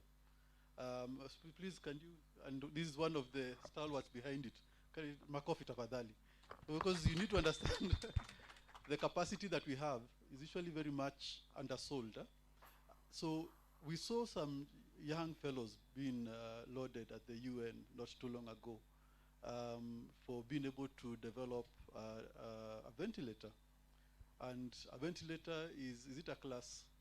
What class is it in terms of a medical device? It's very high risk. Very so high risk. Depending on what format we use, but it's very high risk. Yes. Because it's invasive, we have to think about that. And it's going to potentially save lives or not. So it's a very, very, very crucial high-risk device. What was the time it took actually from when the idea was birthed that yes, we need to respond to COVID, to the point you actually had a device that was ready to go into regulatory? So the first prototype took a month. They're quite bright. And again, we didn't have classes. So we did, they did tests, they were negative for COVID, and we locked them in a room. We gave them food and all that, but they were willing to come. And another thing that was successful is because we took School of Medicine, School of Engineering, School of Pharmacy, School of Nursing. So it wasn't an independent thinking. So the whole design process covered all that. The first prototype was after 1 month, but when we went to the Kenya Bureau of Standards, there were things we had to change. Like there were components we did not, it cannot be a medical device. Yes. Hii ni kama TV, but it's more crucial. So we had to make sure we comply with that. So that took another 6 months to reiterate and have one that can go for testing from KEBS. They came and checked our quality management system, whereby all the documentations needed for that. That took a while. So after we had Kenya Bureau of Standards certification, and they normally check our electronics and our output, and is it doing what a ventilator needs to be doing. So once we got that, we need to apply for clinical trial, and that's research. And research is, you have to do a protocol, it has to be approved by ethical review committees, and it has to go to Poisons Board of Kenya because they regulate the clinical trials. And of course, you have to also find research passport from NACOSTI. So all that, I think KEBS, we got it May last year. Okay. We got Poisons Board October. Wow, please, my coffee. So when I was talking about you can move from ideation to product ready, that entire journey for you, it's been how many months? Almost 2 years. Exactly. So this is happening here, not far-fetched. And I know we talk about regulatory issues again, and I want to come back to you, Director. What did it take to be able to facilitate a homegrown solution like the ventilators here to even get that regulatory framework ready to support them and to handhold them through it?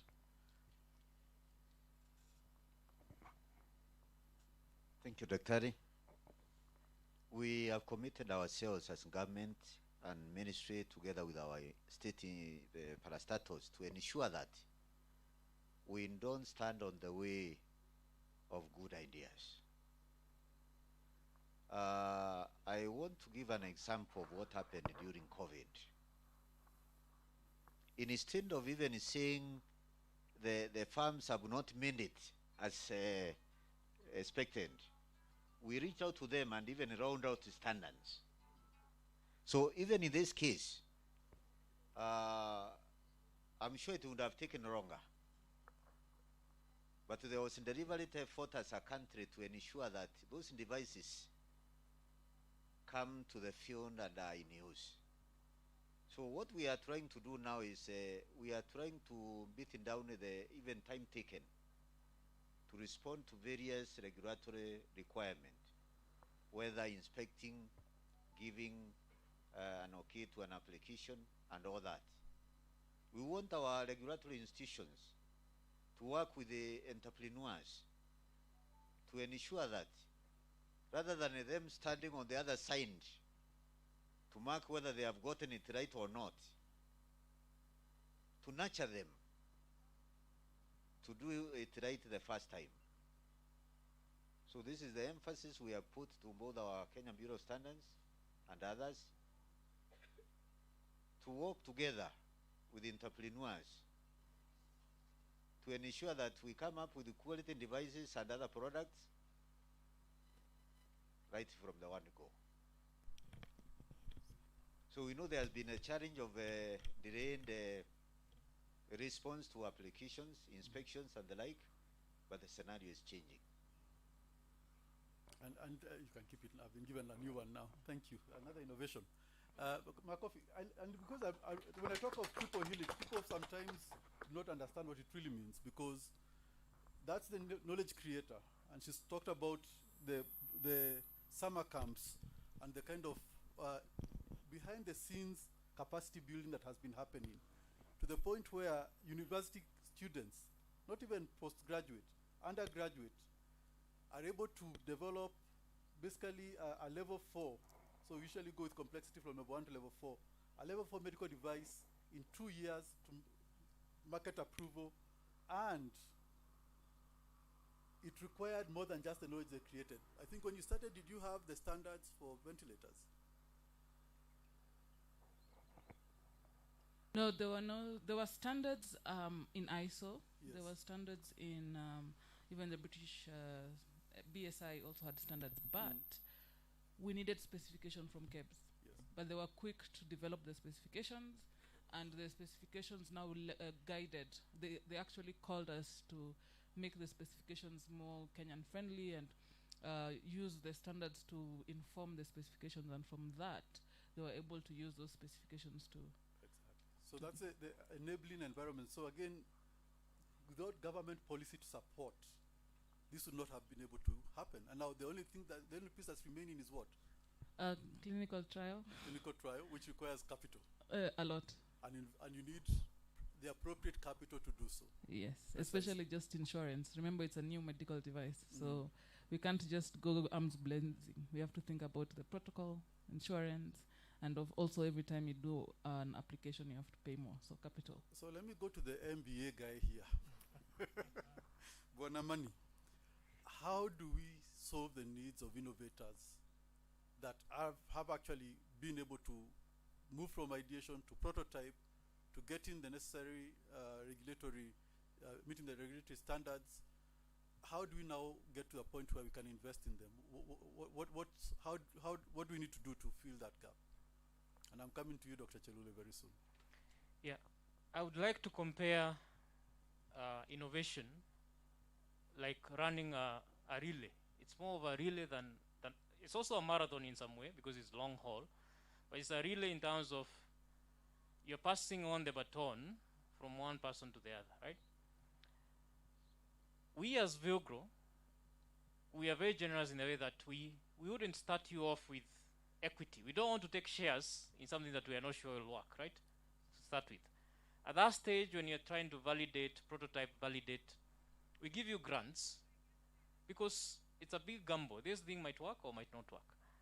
And we don't want to be, when you try to raise further funding, we don't want to be a stumbling block because now we took a lot of shares when you are worth a penny, right? So we would rather work with you, build your value, and contend with you later to give us a good valuation or a good shareholding. So from using now grants to do validation, and then you go through the next steps. As you start now getting towards market entry, we change gears now, and we pass on the baton to private capital, which is return seeking, which can be either debt. If you don't want to give equity, you can still get debt, which means you pay us back, or we become a shareholder. That means we get vested to go now the full haul with you. We call that approach blended finance or mixed finance, where we're trying to give you the full capital stack at each stage, right? The same way that when you're in class 1 to class 5, we don't treat you the same way as you go now to class 8 to high school. As you move, we keep changing the capital stack. The other thing is, we understand that money alone is not enough. So we bring around the experts on this panel. Actually, the reason they are here is because they've been involved in one way or another in supporting the innovators we work with. So we know that capital alone is not enough. How do we give you technical assistance, which is customized and very specific to health? If you're doing a biomedical device, we pair you with either Dr. Chelule or Dr. June, and they become your mentor. They're journeying with you. They're helping us also track milestones. Is this company actually hitting the milestones they need to be meeting at that stage? And that will give us a signal to release the next round of funding. I don't know whether that has answered your question. Yes, actually you have. Thank you. So, and I think you've done a very good segue, because as I was coming to Dr. Chelule, the question I was going to ask is, so the way we operate as Vilgro, by the way, if you come to our offices, you'll just find our workstations for me and the rest of the staff. We do not have the capacity for the labs. The kind of support Jogo got to build that is not what we provide. We actually partner with partners like Kildi universities, and I know we've worked quite a bit in the past, Dr. Chelule. Can you just tell us a little bit of Kildi's, first of all, Kildi's own experience in the medical device space? And the second part of it is, what kind of support do you provide? And I want you to speak, especially not just in terms of the infrastructure, the engineering infrastructure, the soft skills, the QMS. We talk of QMS, and that's a do or die. And it's not taught. I don't know any university in the world that has a course for QMS. Is there any? Where do we learn? Because you're the experts, incidentally. So maybe just very quickly, and I'm asking a ton of questions.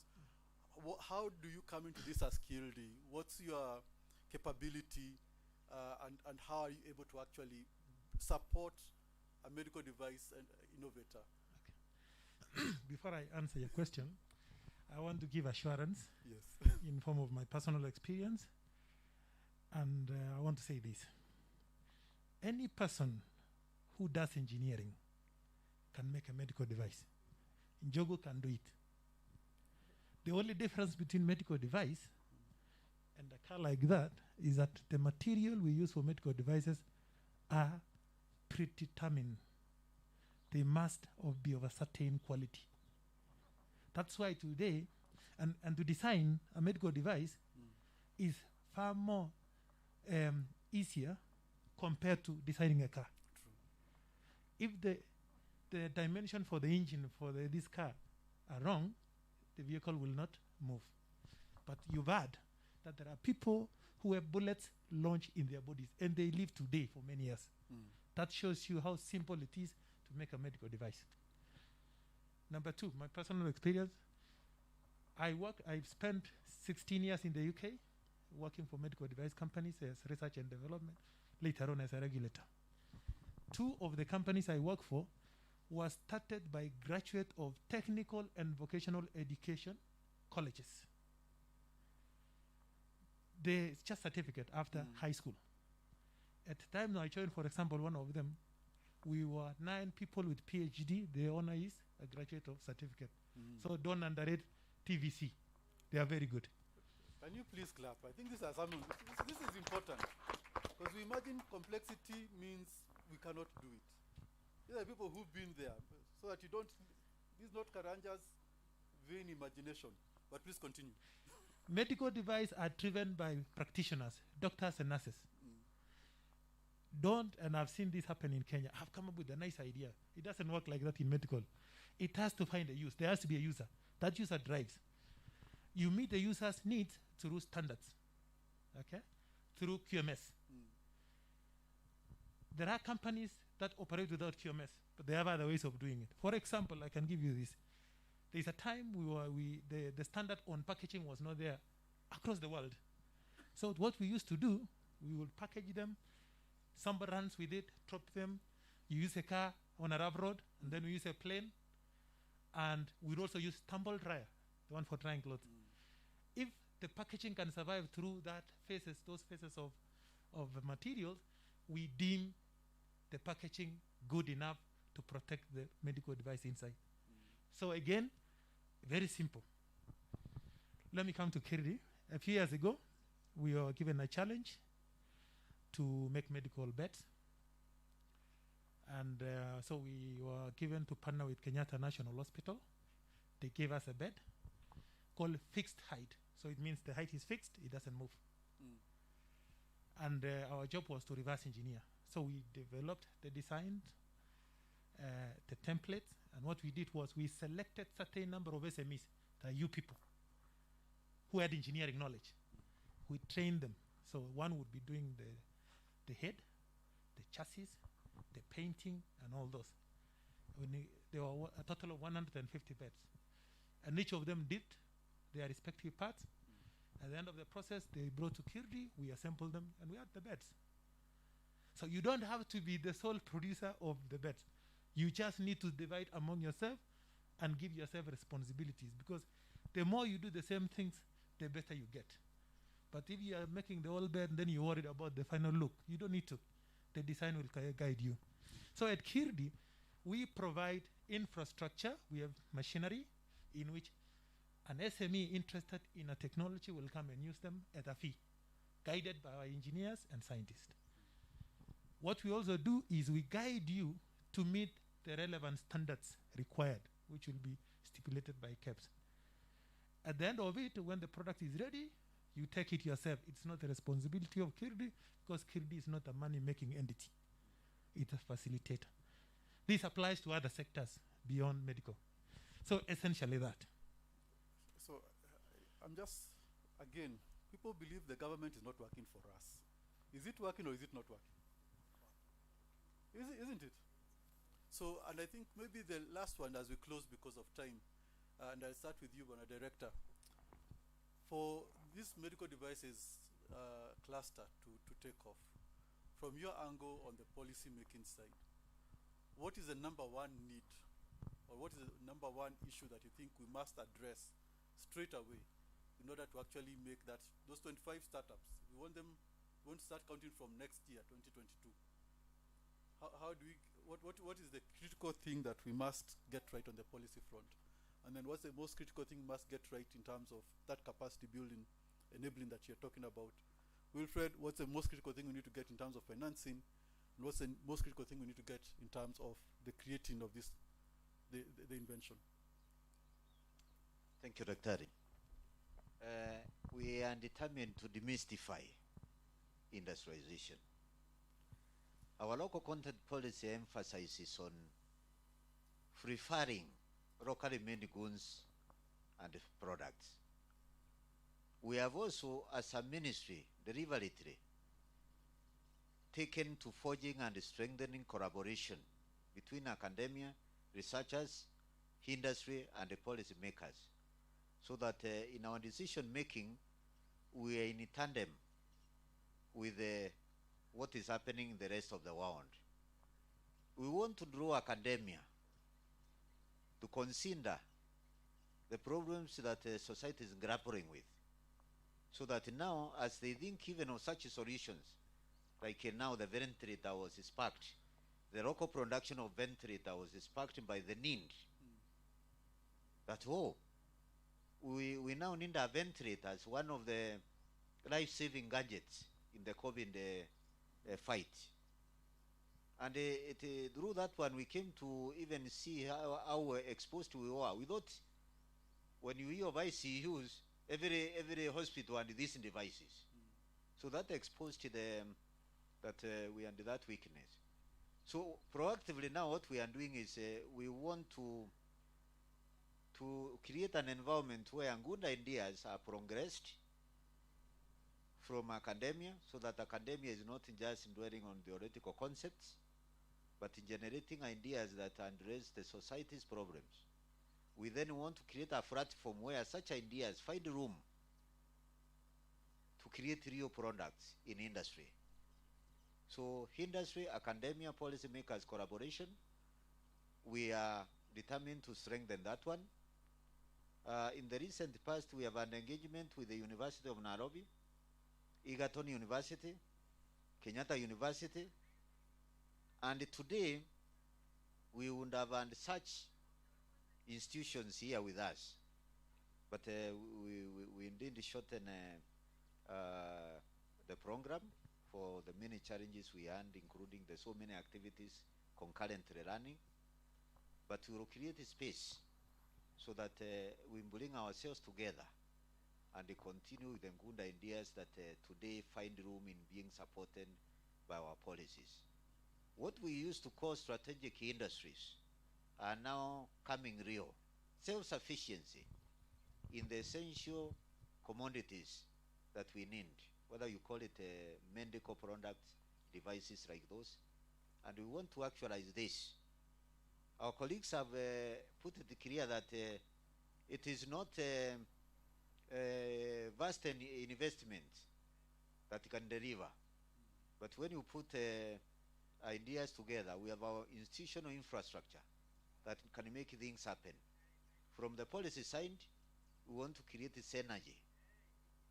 We have under a session where the ministry and its sagas agreed on putting our resources together, having a roadmap that supports the industry in all its facets, and that is the route we want to go.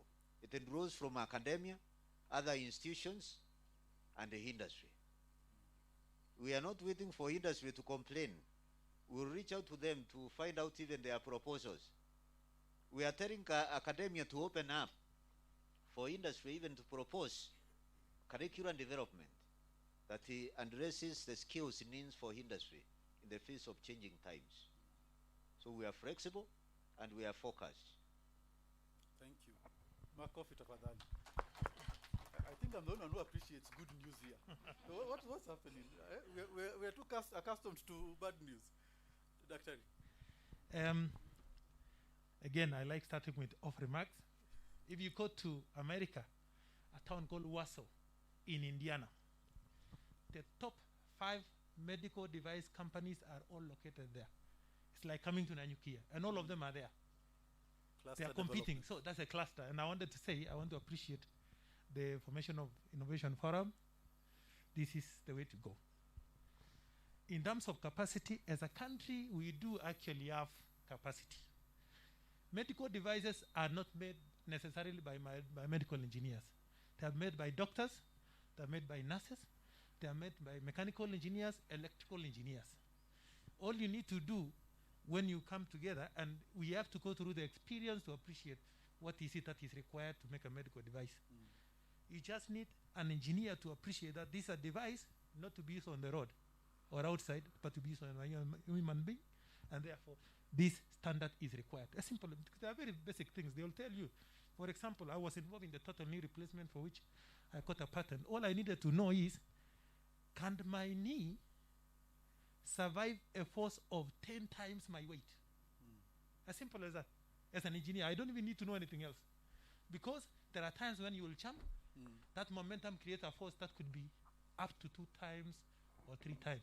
As simple as that. So we do have capacity, but we must go through it. And there are some low-hanging fruits.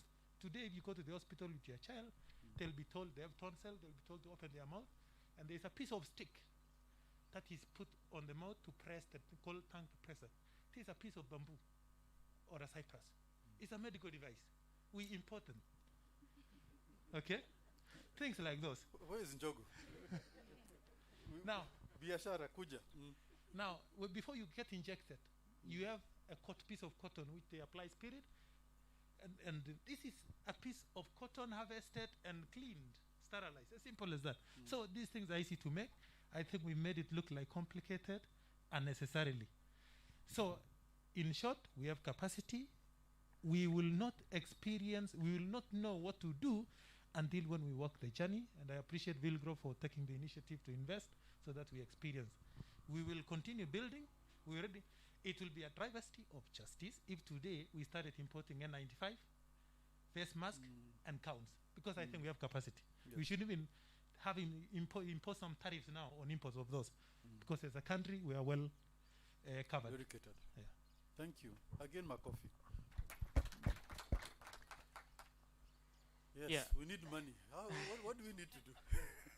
I think a lot has been said already here. As an investor, I look for one critical thing, the team. Before you even talk about money, you have to get the team right, because a good team can fix a bad idea, right? They can iterate, they can get feedback from the market, use those inputs, iterate, build better, right? And that's why, as you said, with the right team, someone like Njogu, maybe 3 years from now, we'll all be queuing with pre-orders to purchase the car, because the team, a good team, is able to go to the market, get feedback, come, iterate, improve. And that's what even Dr. Chelule was saying, that it's not doctors who build devices. So if you come to us to this and you're applying for Innovators Forum and you're just a team of doctors, that should be one point of disqualification, right? We want to see a nurse. Where is the nurse? Where is the engineer? Where is the business person? I would like to compare a good team with Githeri. Yeah? The best Githeri is not the one that has only beans or only maize. Yeah? And even the one with beans and maize is not the best, right? If you, the best one would have greens, right? It will have nyama, and if from certain regions it will have waru. Yeah? So we need to see the blend of multidisciplinary skill set. On the same lens, one thing we're also emphasizing as Vigro is gender balance. Again, if you're predominantly male team, we will support you, but that's not the ideal. We've learned the hard way that a team that doesn't also have gender balance doesn't go very far. We will be more than happy if out of the 3 founders, you have different skill sets, and then there's also a female co-founder part of you. I think you'll be checking all the boxes for us. Now, once you get the right team, it's our work to help you now package this in a way that we achieve what is called product market fit. As investors, we're always looking at product market fit. You can have problem solution fit. That means you have a solution to a problem, it works, but when you look at the dynamics of the market, does it measure up in terms of the pricing, in terms of the size of the market, how much are they willing to pay for it? How easy will it be even to maintain SLAs once it's been deployed in the market? All those things come together to achieve a product market fit. So if you have a good team and you're able to achieve a product market fit, you're as good as sold to an investor. And then as we journey, again, we want backers, people to back us, the government, the relevant ministries, the relevant departments. But also at the very early stage, we will need donors who are patient. People understand that this will be a long journey, that the outcome will not be tomorrow. I don't know how many years you're planning to measure the outcome. Is it 10 years? Is it 5 years? 5 to 10. 5 to 10. So we need those people who are willing to journey with us the long journey, again, to be able to achieve this. Thank you. Thank you so much. Our inventors. I think it's the best to go last, because for curriculum we need to engage industry to inform curriculum. We need to engage, to work as a team, as Dr. Chilule said, not just one-sided, and to think about, okay, if I have the tools, I won't be surprised once I go out there and want to make a knee replacement. If I have the tools which have been into the curriculum to understand what a medical device is, how the human body works, yeah, we can be able to work with, as I said, the ventilator team. That was the first lesson we learned. It's so what? It's just engineers. The Institute of Engineers, electrical engineers in the university came, we want to make a ventilator. We're like, do you know what a ventilator is? No, but we can see it and we can do it. It's very simple. Look, we did a drawing. I was like, okay, who's your user? You need to talk to that person. Who's your... We had to talk to pharmacy people, because and then we had an anesthesiologist as well, because they're the ones who use it. We had to make sure that the engineers are mixed, not just electrical engineers. We have to think about mechanical engineers, because there's a mechanical aspect to it. So as Chelule said, you're not an island when it comes to medical devices. If you try to do that, you're not going to make something that anyone wants. So including that in the curriculum will be key. The QMS aspect, as you said, who teaches it, we need to include it. I try and include it, but It needs to be all round. And then from there, the connections, as Wilfred said, is a relay. So passing the baton from place to place would be easier if in the beginning the foundation is there. So yeah, I'm excited that there was a good mix in the panel. Thank you. Thank you. And I think I will not add any more, because that really needs alignment. That's what we're calling the triple helix: government, academia, and private sector. And thank you so much, each of you, for really playing a major role in building this vision and speaking to so powerfully on what is we've actually been achieving already, without even talking of what we want to achieve, because that's what makes me know for sure we have the track record to deliver. So asanteni sana, we can give everybody a clap, and I hand over back to our MC, Director Kirema. Thank you so much. I think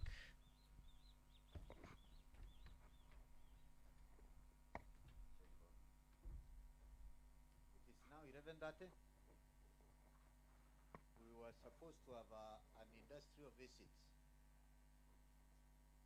I have seen a colleague from the county government. Are you here?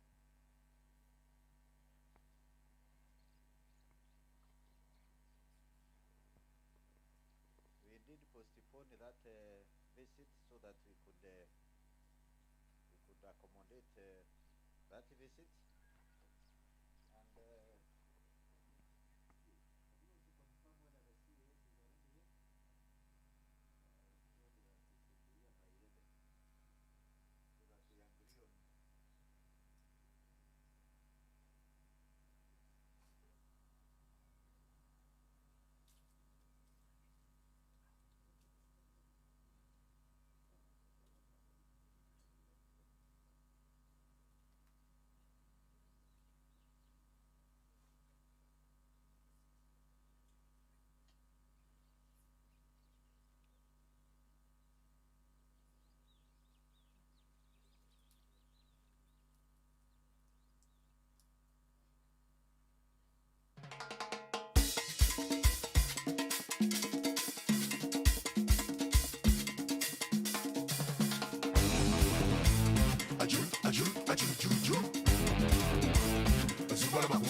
yo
15, not more than 20 minutes.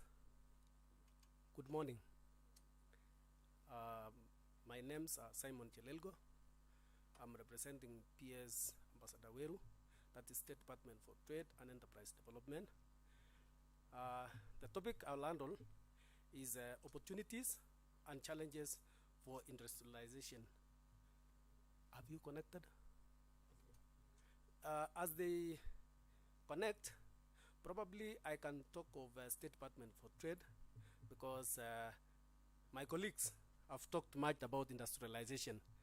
Now, when you talk of trade, it means now selling products, and our mandate is selling products, and we sell these products both domestic and international trade. I mean, domestic and internationally. When you talk of domestic trade, you are basically saying buying and selling of products. And a good example is we have both retail and wholesale. So when you find hawkers, they're also doing trade. Mama mbogas, they are doing trade. When you find somebody who has a store or an outlet or a shop, maybe in your village, they're also doing trade. Now, from there, we move on to outside our borders, that is across our borders. That is now international trade. And with international trade, ours is basically to scout or to look for markets internationally, probably in our region, that is EAC, in COMESA, in Africa as a region, in Europe, that is Europe, America, Asia, and the rest. So I had my colleagues talking about innovations, they are talking about manufacturing, they are talking about industrialization. So industrialization is a component. You can produce, you can manufacture, you can innovate. Those things will stack in your stores, in your warehouses. So that's where we come in ourselves. We look for the market. So you can have the market, the local market. After selling what is supposed to be consumed, what do you do with the rest? Do you keep them in your warehouses, in your stores? Now we come in ourselves, international trade. I don't know whether we have. I've finished the off-cuff remark. Now, as we wait for the presentation, probably I can talk about the outline. Basically, our outline is the overview of AFCFTA, that is African Continental Free Trade Area. Number 2 is the status of AFCFTA negotiations, where we are in the negotiations. That is trade in goods, trade in services. What are the priority export sectors and markets? Opportunities for Kenya.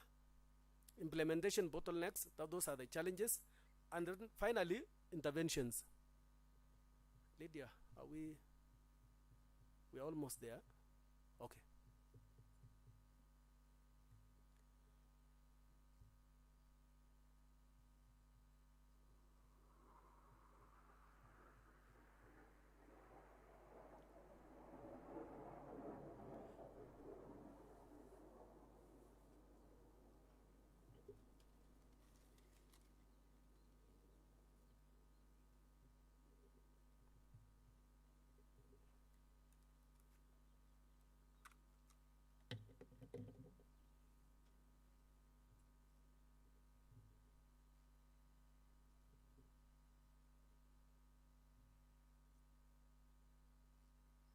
But MC, they're eating into my minutes.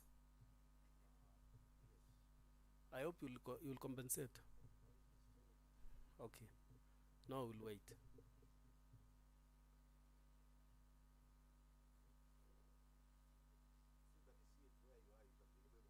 Exactly. Thank you, MC. Okay. Overview of AFCFTA, that is African Continental Free Trade Area. What are the main objectives of AFCFTA? One is to create a single continental market for 55 member states. We want to create a bigger market for Africa. 2, cumulatively, GDP will exceed 3 trillion. My colleague from, he talked of 2.6. Now I'm talking of over 3 trillion, but we are almost talking the same thing. Also, there's a total population of 1.2 billion people, so that's a good market in itself. 54 member states have already signed. Okay. Let's go to overview of FCFTA, and you turn it a bit. Okay. What I was saying is that 54 member states have already signed this agreement. Now,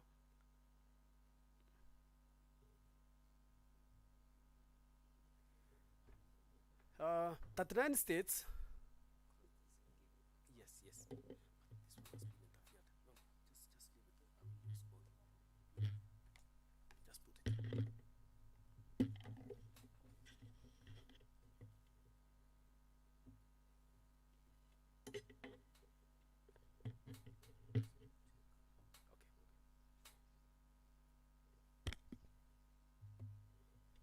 Okay, sorry for that interference.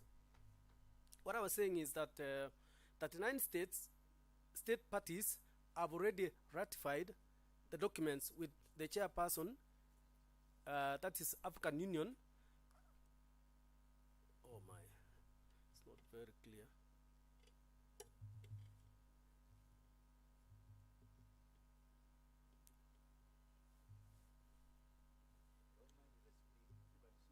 Yeah. Okay. Let me have a, okay. So what I was saying, 39 state parties have already deposited ratification documents with the chairperson African Union.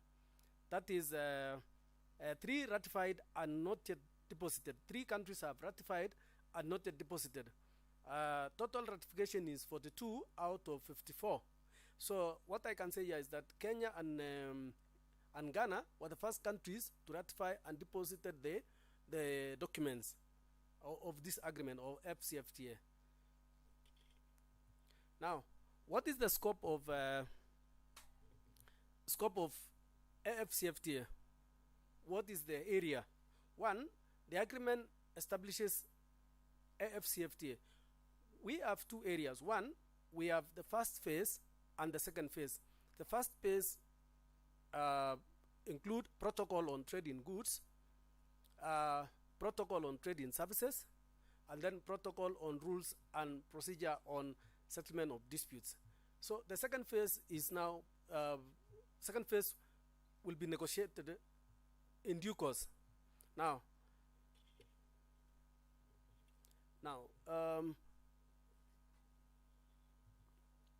trade in goods. That's phase 1 of AFCFTA negotiations, covered areas of trade in goods and services. Currently, there are 41 submissions on initial tariff offers covering 4 custom unions. That is the CEMAC, that's the Central African Customs Union, EAC, that is where Kenya belongs, ECOWAS, that is the Economic Commission for West Africa, and then the SACU, the South African Customs Union, and then the African Union countries that are not members of the Customs Union include Egypt, Madagascar, Mauritania, Malawi, Seychelles, Democratic Republic of Congo, Sudan, Sao Tome, Principe, and Zambia. I think also Ethiopia is part of this. On rules of origin, 87% of total tariffs lines have been agreed. There are still some outstanding issues under negotiations, and these outstanding issues include edible oils, textile and apparel, motor vehicles, and sugar. Trade in services. The following are 5 priority sectors under negotiations. 1, business services. 2, communication services. 3, financial services. Tourism and travel related and transport. Currently, there are 7 offers and requests submitted to AFCFTA secretariats on this area of trade in services. Negotiations on exchange of offers and requests are ongoing. Now, on phase 2, because initially I talked of phase 1. So, phase 1 is almost through, except those outstanding areas. On phase 2, we have areas which will be negotiated, or the negotiations are ongoing. One is a protocol on investment, protocol on competition policy, protocol on intellectual property rights, that is IPR, protocol on e-commerce, protocol on women and youth in trade. Negotiations on the protocol are at varied levels. Now, what are the priority export sectors and markets?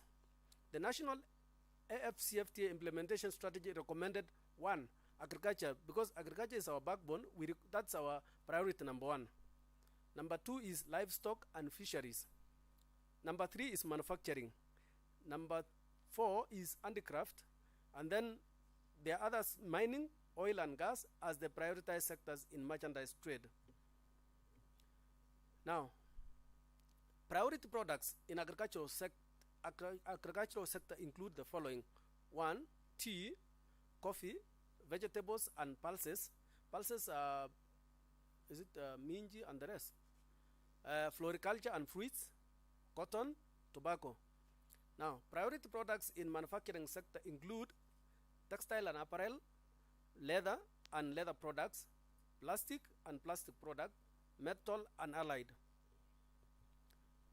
Now, priority export services sectors.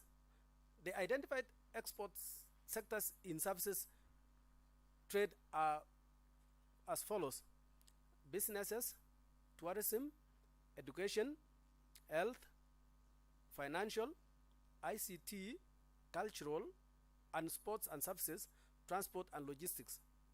The strategy recommends inclusion of the following sectors: distribution services, energy services, and construction services and environmental services. Now, what are our priority export markets? The countries identified as potential destination market for Kenyan goods and services are Ethiopia, Northwest Africa is Morocco and Algeria, West Africa we have ECOWAS countries, Central Africa countries, we also have, those are potential. When you talk of Ethiopia, already Safaricom has Ethiopia, we already have Safaricom there. When you talk of Morocco and Algeria, we are targeting tea and coffee. You know, those countries, they prefer tea and coffee. When you talk of West African countries, we target them on these agricultural products. Now, these are markets where Kenya does not have preferential treatment for our goods and services. Basically, what we are saying here is that we don't have any bilateral or regional relationship with them. But with this AFCFTA, I think we'll have an upper hand. Now, what are the opportunities for Kenya in this bigger market of 1.2 billion people? 1, if the AFCFTA is successful, it is projected that Africa's manufacturing sector will double in size, with annual output increase from $500 billion in 2015 to $1 trillion in 2025, and creating an additional 14 million stable, well-paid jobs. Actually, with the COVID, I think we faced a lot of challenges, but since now we're hiding it out, I think we need to capitalize on this opportunity. 2, 10 African countries, that is Mauritius, South Africa, Seychelles, Morocco, Tunisia, Botswana, Algeria, Kenya, Egypt, and Namibia are ranked among the top 100 most competitive countries in the world, according to Global Competitive Index. Now, continental integration will have a larger supply market, decreased trade restrictions, and free movement of people. Manufacturing specialization will accelerate and makes Africa industrialization globally competitive. Now, actually, with this integration, we would want to make sure that people move freely, because without movement, we cannot industrialize because of these competitive advantages. Now, the other opportunity is that the FCFTA and Agenda 2063 hope to reverse Africa's premature deindustrialization and tap into the numerous opportunities in manufacturing and industrialization. We have another opportunity in software, auto components, like this one, B50, industrialization and business machinery, chemicals, agro-processed, and clothing and footwear. So you see we have a lot. The impact of Industry 4.0 technology, that is smart manufacturing system, the next phase in the digitalization of the manufacturing sector driven by computing power, connectivity, and new forms of human-machine interaction is profound. So I think this one needs to be enhanced. It offers exciting opportunities for African manufacturers and small and medium enterprises to create new business models and integrate into global value chains. Other opportunities include the FCFTA will open up Kenya to trade and investment, considering the already available market for 1.2 billion people and combined GDP exceeding 3 trillion. And my colleague mentioned about there are 3 African countries which have gone ahead. That is Kenya, South Africa, Nigeria, and Egypt. So we should, and I'm told we are number 2. So we should maintain that, and the innovators will take us there. Kenya has a young and growing population and thriving manufacturing sector, which could play a significant role in the economic development of the continent, which include creating employment opportunities, catering to domestic demand, and generating export surpluses, among others. Another opportunity is that the AFCFTA will simplify the cross-border trade regime and create a better environment for women traders in Africa. I think in EAC, I think we have a similar initiative, that is cross-border. You will find that a good example is traders crossing to Uganda or Tanzania. Instead of them using the Panya routes, the governments have simplified the rules. You only have to take goods worth 2,000. You don't need, you are not being taxed. You can cross them to across the border, rather than risking going through Panya routes. The private sector and MSMEs will benefit through the implementation of trade facilitation, which my colleague Jemister talked about, measures to boost speed and reduce the cost of customs procedures and port handling. The benefit from the continental markets are not only limited to trade in goods. The delivery of services now account for just 60% of African GDP. Through the progressive liberalization of service sector, service suppliers will have access to the markets of all African countries on the same terms as if they were domestic suppliers. The FCFTA will also promote innovations through protection of intellectual property rights. The FCFTA will promote industrial development through diversification and regional value chains development, agricultural development, and food security. AFCFTA will play a leading role in the continent, especially to the private sector, in terms of providing opportunities of economies of scale and access to cheaper raw materials and intermediate inputs, better conditions for regional value chains, and integration into global value chains. What are the bottlenecks or challenges for implementation? One is connectivity and accessibility constraints, infrastructure gaps in energy, frequent power outages, and frequent power outages. ADB estimates that electricity costs 3 times more in Africa than in comparable developing regions, and most manufacturers operate in West and East Africa have to rely on expensive backup generators as a primary energy source. 2, weak transportation network hinders manufacturers' ability to capitalize on regional economies of scale. Another challenge is burdensome port and tax bureaucracies in Africa have contributed to the highest direct and indirect cost of international trade in manufacturing world. Lack of digital infrastructure, inadequate digital skills, and inadequate support systems for manufacturers exploring digital innovations. Another challenge is policy instruments, especially for overlapping regs. Member nations needs to be harmonized. I think that one we have a bit of challenges, but on our side there is what we call TFTA, tripartite free trade area. That one has tried to address this issue of overlapping of regs by bringing together SACU, EAC, and COMESA.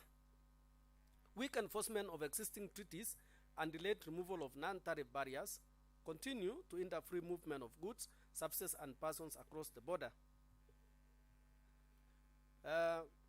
What are the strategic policy interventions? Sorry. 1. Creating enabling environment by addressing high costs of doing business like the cost of power. Encourage investment in renewable energy and sustainable industry-related infrastructure. Elimination of NTBs and multiple taxations. Digital skills enhancement among youth and women. Implement incentives for sustainable industrial activities and eco-friendly agriculture. Establishment of special economic zones. Enforcement of IP to encourage innovators. Intellectual property. Lastly, I thank you. Let me get some water.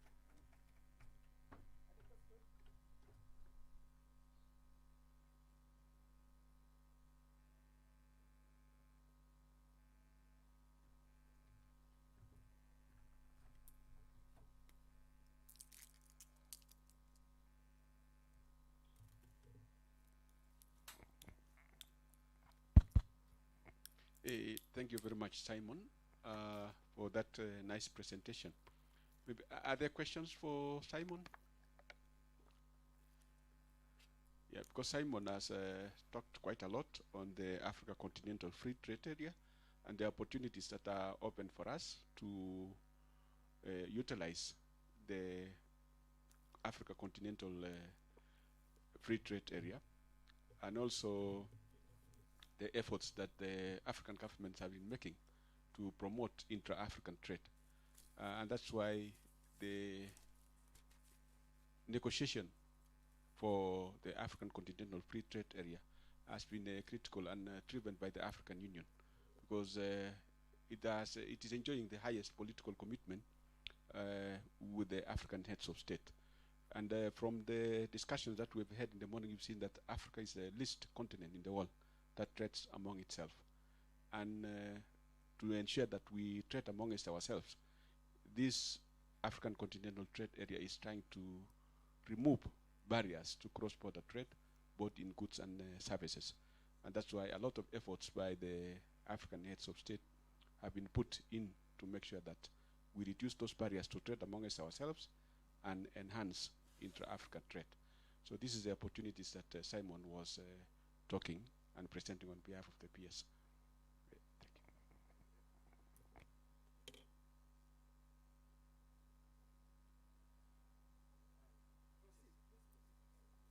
Thank you, Manager. It's like I made a good presentation and I've answered all your questions. Thank you very much. Just a moment, Simon. I think Okay. there's one question from the floor, and then we can. Not really a question, but thank you. I really just wanted to say it's really commensurate with the work that we are doing on the industrialization side, because you are very right. We cannot go through this industrialization and get a return on investment from the domestic market. We really need to understand how do we access our regional market. And this is really just hand in glove with everything that we were saying. So thank you, and we really appreciate. Thank you, Takdari, too. Yeah, thank you very much. Let me now hand over the session to our coordinator to lead us in the next session. Thank you. Thank you, Bwana Semisto. We recognize the presence of our Governor, His Excellency Honorable Deritu Muledi. Karibu, Governor. The session that has just ended is a presentation by the rep of PS, State Department for Trade and Enterprise Development. Our next one is by NMC, Numerical Machining Complex.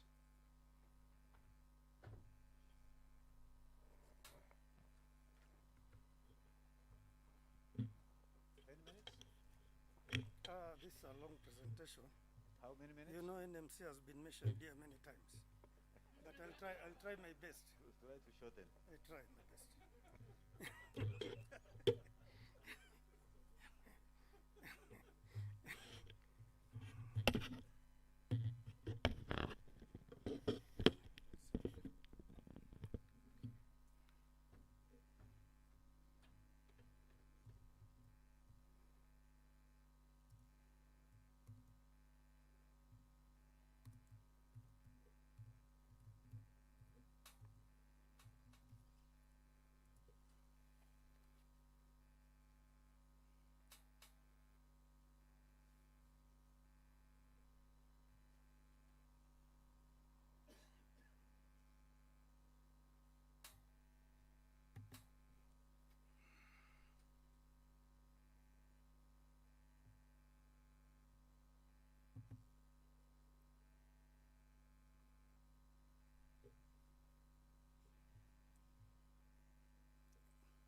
want to expand. It's not there.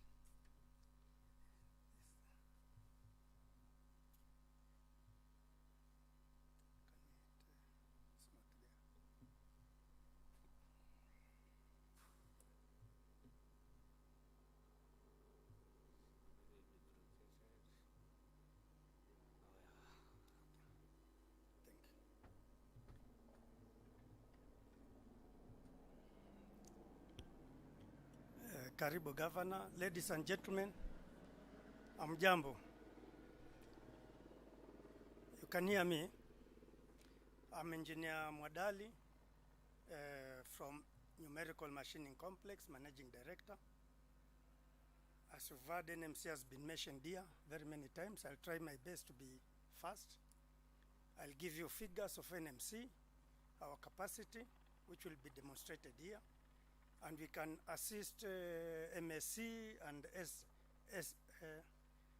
SMEs to use our machinery to improve on their products. Other counties have come, maybe about one, I think one county. And I'll encourage the governor of Laikipia also to come and discuss with us, and we'll be able to improve the quality of the product, which are being innovated here in Laikipia.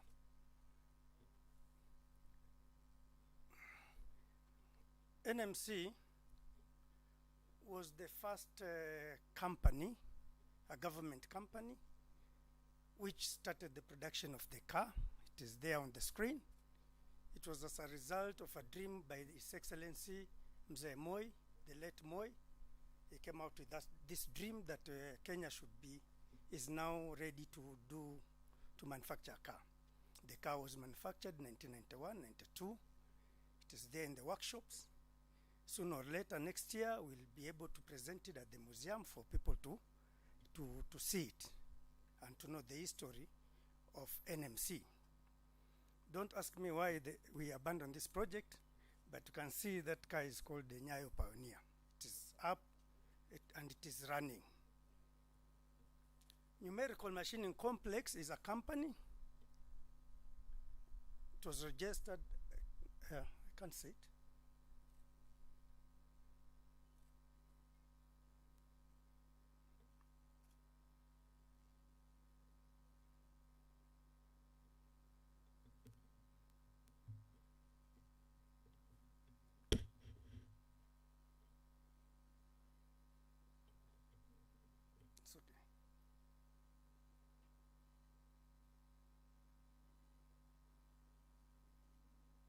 So, we are incorporated as a company. We are registered under Chapter 406 on January 4th, 1994. We are domiciled at the Ministry of Industrialization, who are responsible for funding NMC, policy direction, and general oversight. We were owned 51% by Kenya Railways and University of Nairobi, but this has now changed because of the contribution the two organizations did to NMC. But now we are owned as a company by Kenya Shipping Yards Limited, who owns 51%, and the Kenya Railways 49%. We are located at Kenya Railways Workshop. That is where you can find us. And here we have a stand at this ground. And if you want to know the details of NMC, or you have an individual question, I think you can see our marketing manager. She is there, Zipporah. And we have our engineers who are research and development. I can't see them here, but they are at the stand. So we are waiting for to formalize these shares. We are waiting for Kenya, the National Treasury, to communicate to us officially. We are ISO certified. These are our mandates. We deal in production of steel. We deal with engineering design. We manufacture machinery and components. We can do for MCA and tailor one of a machine tool for MCA or SMEs. Therefore, you can visit NMC and we can produce a machine to tailor for your product. This our vision and mission, to be a pace setter in providing innovative solutions in the engineering value chain, industrial value chain, to catalyze industrialization in Kenya by leveraging on natural resources and modern manufacturing technology through stakeholders, collaboration with sustainable development. I'm going to demonstrate the capacity of NMC, which we have not utilized it, but you can use the SMEs here to use our capacity, and so that your product can easily be sellable. These are our services which we offer. We do fabrication, machining, and fabrication. We have a computer-aided design, and we have also an engineering software. We are the sole distributor of, we are the sole seller of Autodesk, which you can use. I invite you, Bwana Governor and your team, to use this product. It is being used by one county right now, the county of Siaya government. And that's why the product of Siaya from SMEs and MCA they are very appealing, very attractive. You can use this facility. We are therefore the sole reseller of Autodesk software we train. We also do foundry castings. We also offer engineering services in metallurgical laboratory, plant maintenance, and galvanizing. These are our marketing. We deal with automotive. We deal with government agencies, agricultural products. We also do constructions products. We also deal with the TVETs and energy sector. We have been tasked by the government to also enter into the market of the Agenda 4. And these are the products which we've made. One over there is a Tofas brick making machine. It has got a capacity of 1,500 bricks per day. Therefore, we sell them, and we sell them at affordable prices.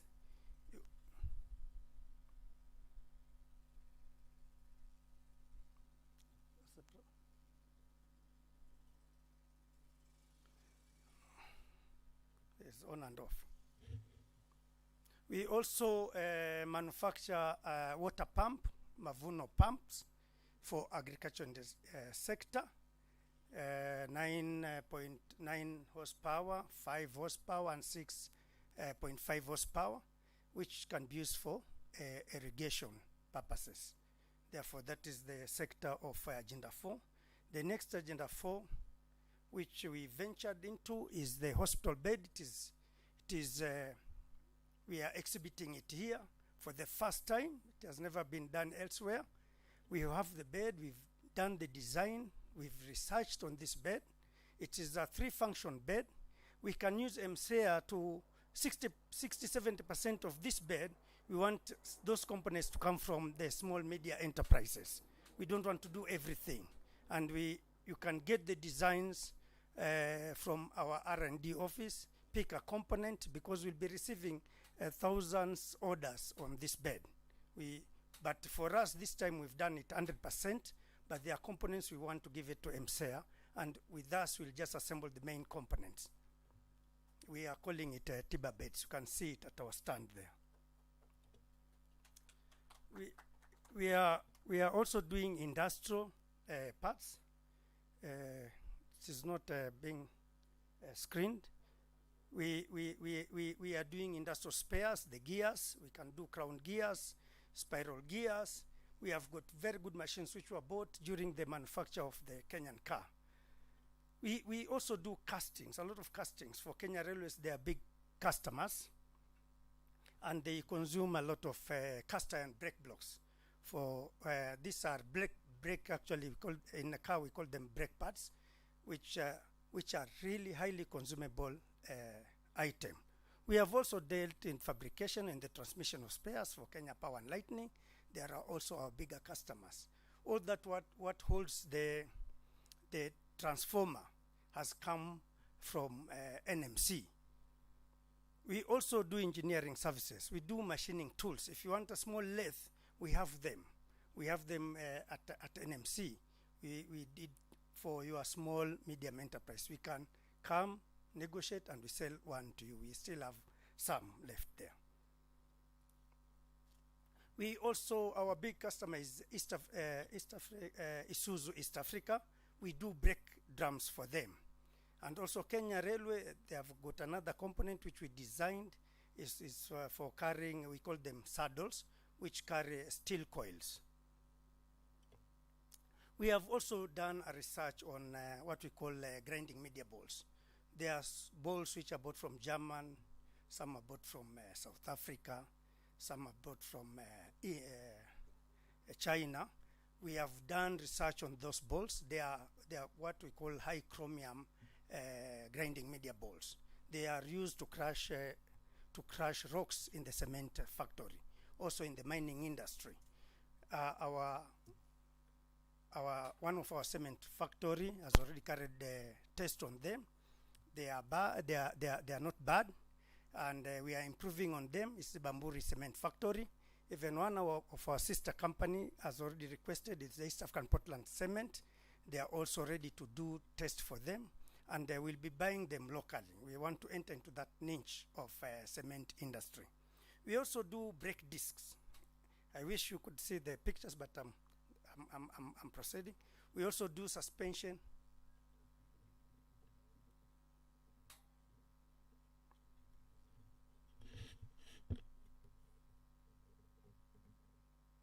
We also do suspension brakes for Isuzu East Africa company. I wish this one you could see it. This is an Autodesk. What I'm projecting here is an Autodesk design software which can really assist these SMEs to make their product appealing and to be able to sell across to other counties and maybe across the borders. If it was projected, you could see the capacity of this Autodesk. As I've said, we are the sole seller of Autodesk design in Kenya. It's not working.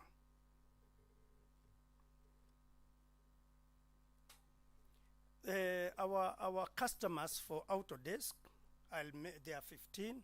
I'll try to mention them here. I should have projected. The first one is Amiran Communications, County Government of Siaya, Davis and Shatliff, Del Monte, East African Breweries, Isuzu East Africa, James Finlay, Kenya, Kenya Ports Authority, Kenya Pipeline, Kenya Railways.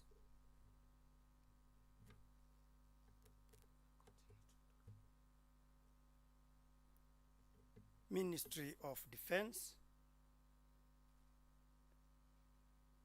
It's okay.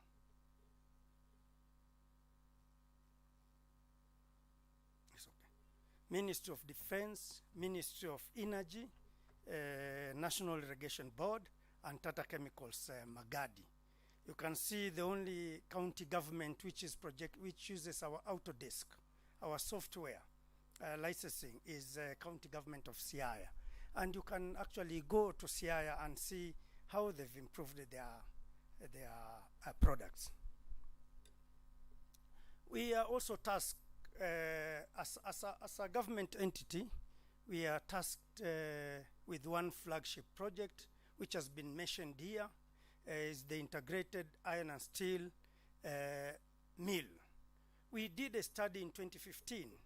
The government supported us, and later on it was abandoned, but the government has come back again, and we would like to progress to a detailed feasibility study on iron and steel industry.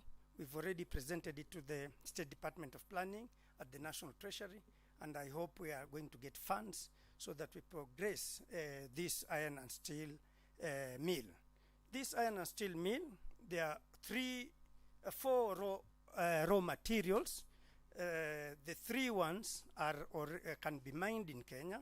That is the iron ore, which is plenty in Kenya. The other one is coal, which is also plenty in Kenya. And the other one also used in the cement factory, in the cement industry, is the limestone. The other fourth product, which is so plenty in Kenya, is the scrap metal. When you're dealing with the iron and the steel industry, when you're building that plant, it must be constructed that it can absorb the four raw materials. But the one which is the most expensive part of the steel mill industry is the one which processes iron and ore, because iron and ore has got too much impurity, which you have to remove it before you get the end product. But the easier one, which uses electric arc facility, is the scrap metal industry. This one, the electric arc furnace, is used mostly in Japan. Japan actually doesn't use iron ore. They buy scrap and they process that scrap metal and they produce the cars you are seeing here. So they don't really go into the big blast furnace where there is a lot of process of the iron and ore. As I said, this feasibility study was done in 2015, and we are still coming back because there is a lot of interest in the government now to put up the plant. Somehow our competitor in the industry, they are trying to put up a plant, is the Vic. There's a company called the Vic, but I think it will not be a bigger plant the way the government had wished, so that we can produce more steel, we can be self-reliant. All these rails which constructed the SGR should have actually come from Kenya, but most of this rail and construction material, they were imported from China. China is the highest producer of iron and steel, for that matter.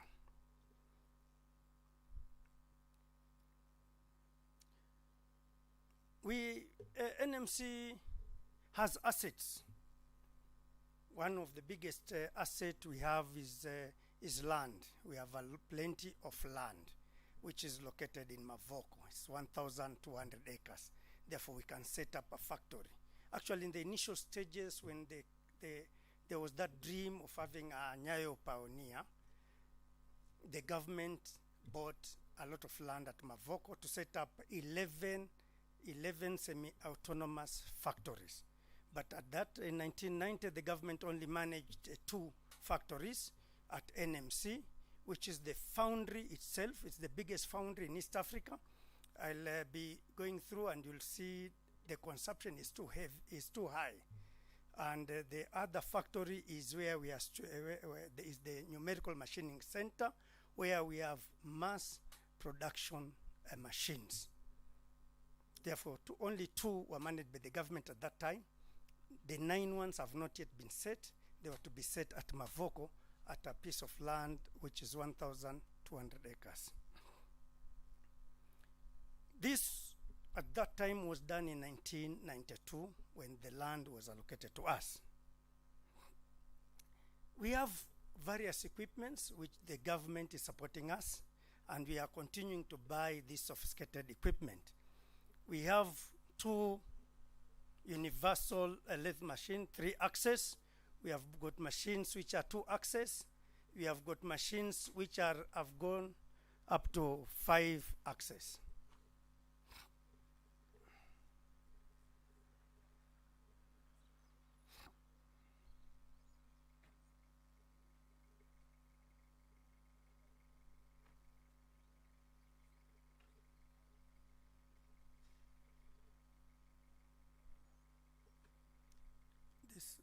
Where is this man? He can set my machine. Seems this cable is.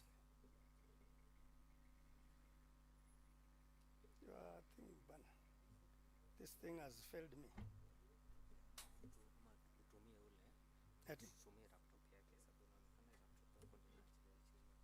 Let CD.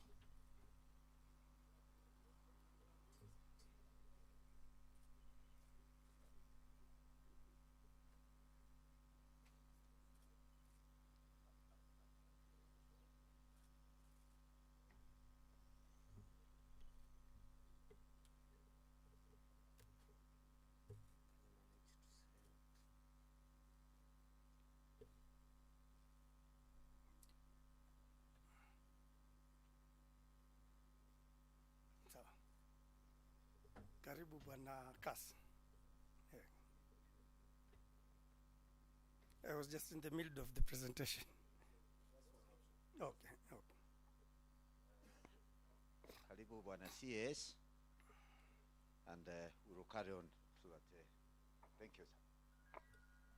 Let me just go back to a few slides which has been mentioned here because we have a flagship project in the Vision 2030, which we have sold to the ministry, the State Department of Planning, and it has been accepted. We want to move forward to the next stage, which is a detailed, comprehensive feasibility study to have this integrated steel mill. That is the aerial view of the steel plant. And we have also requested a LAPSET to donate to us 750 acres of land at Lamu, so that we can either have this plant at Lamu or we can have this plant at Mavoko.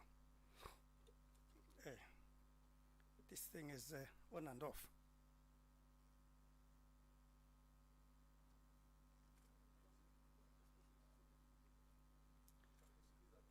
Okay.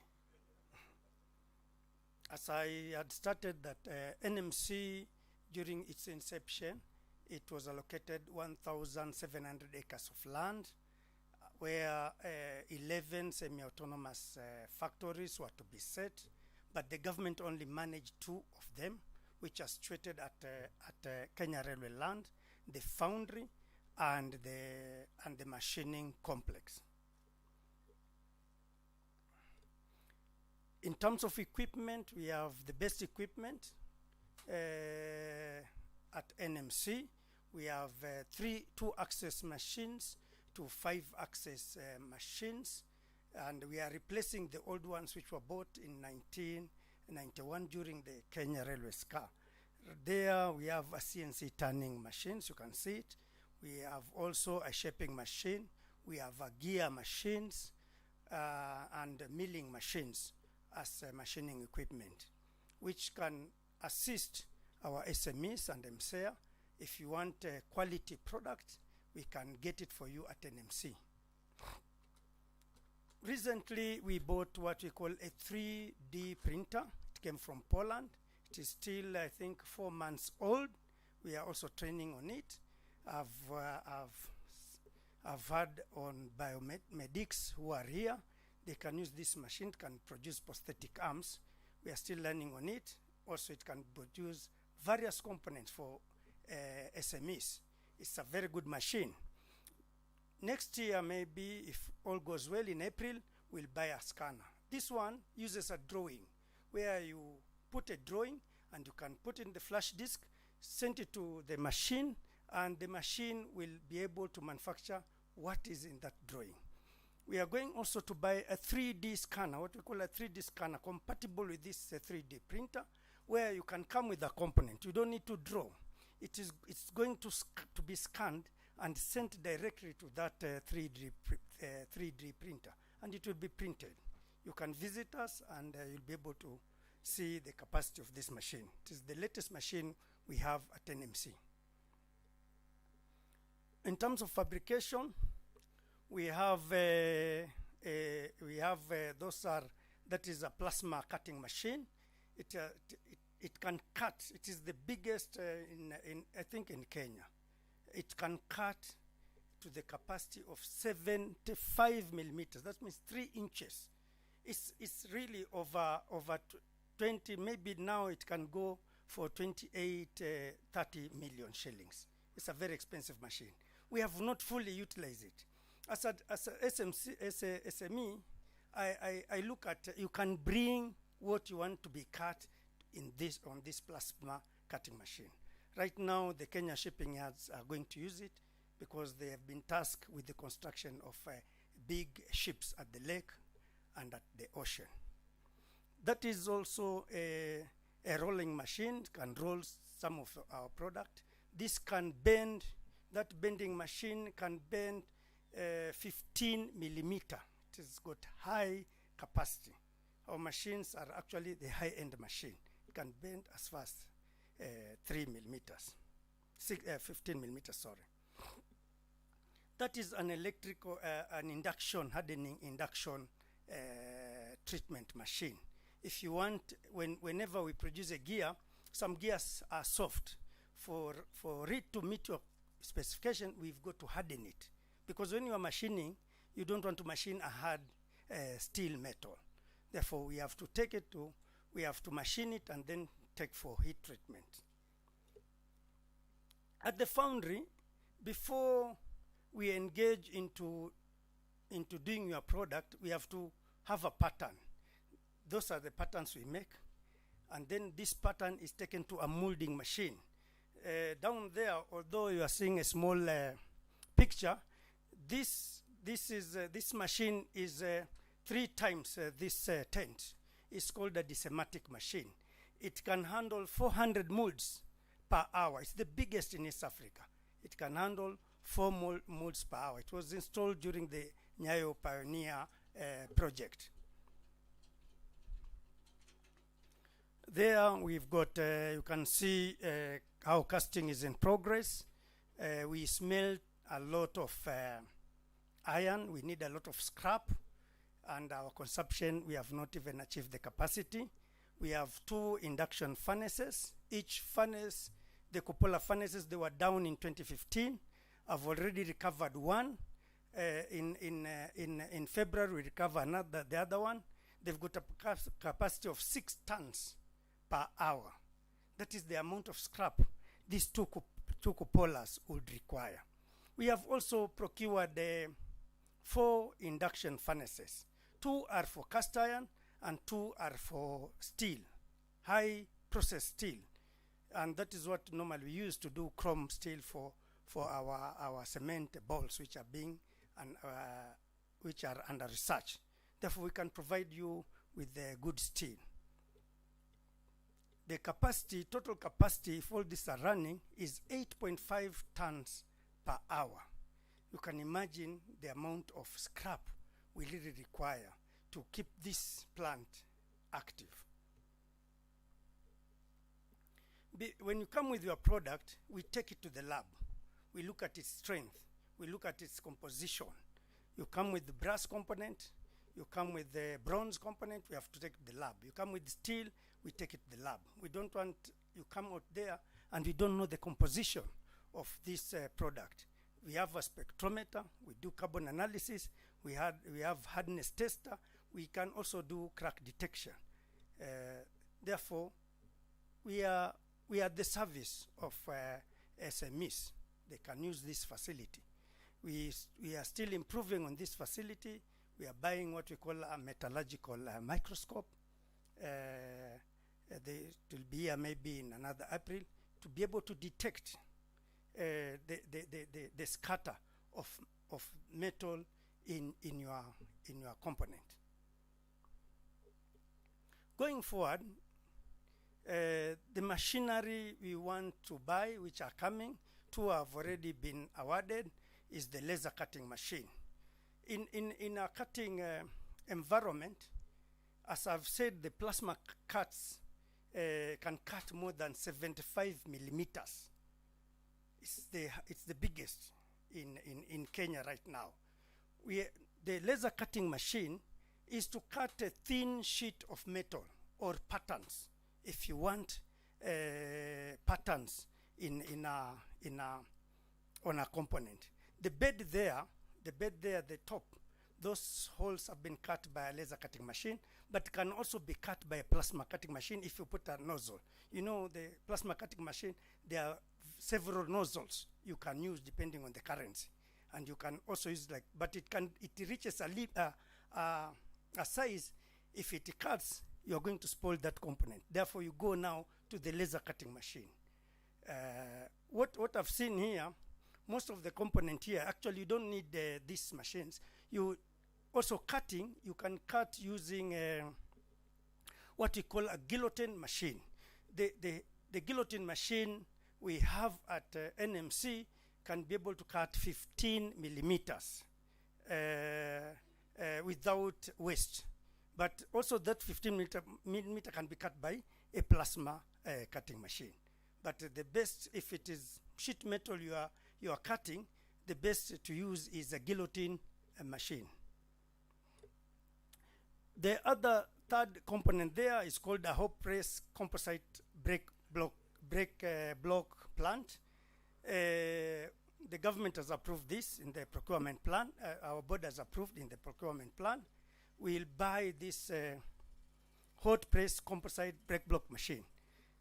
As I want to say that railways are changing from cast iron brake blocks to composite brake blocks. And also this machine will be able to make brake pads for motor vehicle. The motor vehicle uses brake pads which are made out of composite. The only thing which has been removed from those brake pads is asbestos. We nowadays don't use asbestos, we use organic material to improve our strength in the composite making. Therefore, this is a new technology. Most countries have actually patented their composite making.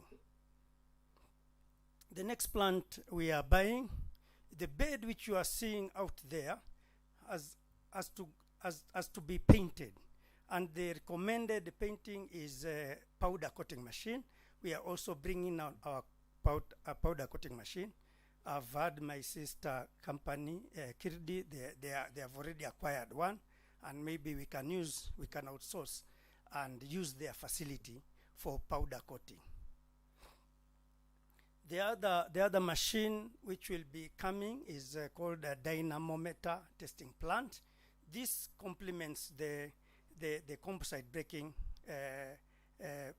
machine, because when you make a composite brake pad, you must test it, and the only machine which can test it so that you can get ISO and be able to compete selling this product outside Kenya, you must give it a wet test and a dry test. And there is only the only machine which can do that, which is tailored for brake pads, is called a dynamometer testing plant. We are going to install in NMC. As I've said earlier, we are going to also procure a 3D scanner to complement the 3D printer. We are also want to do an internal process. It was done by railway, but we are expanding this activity. It's called electroplating plant. We are installing one where we can do chromium plating. Our company, the Isuzu East Africa, most of their product, they want chromium plating, especially the braking system. They want it to be chrome plating. We normally outsource this activity, but we want to do it in NMC. We are going also to do nickel, and we are going to do zinc. Also, what is not here, we have a galvanizing plant in NMC.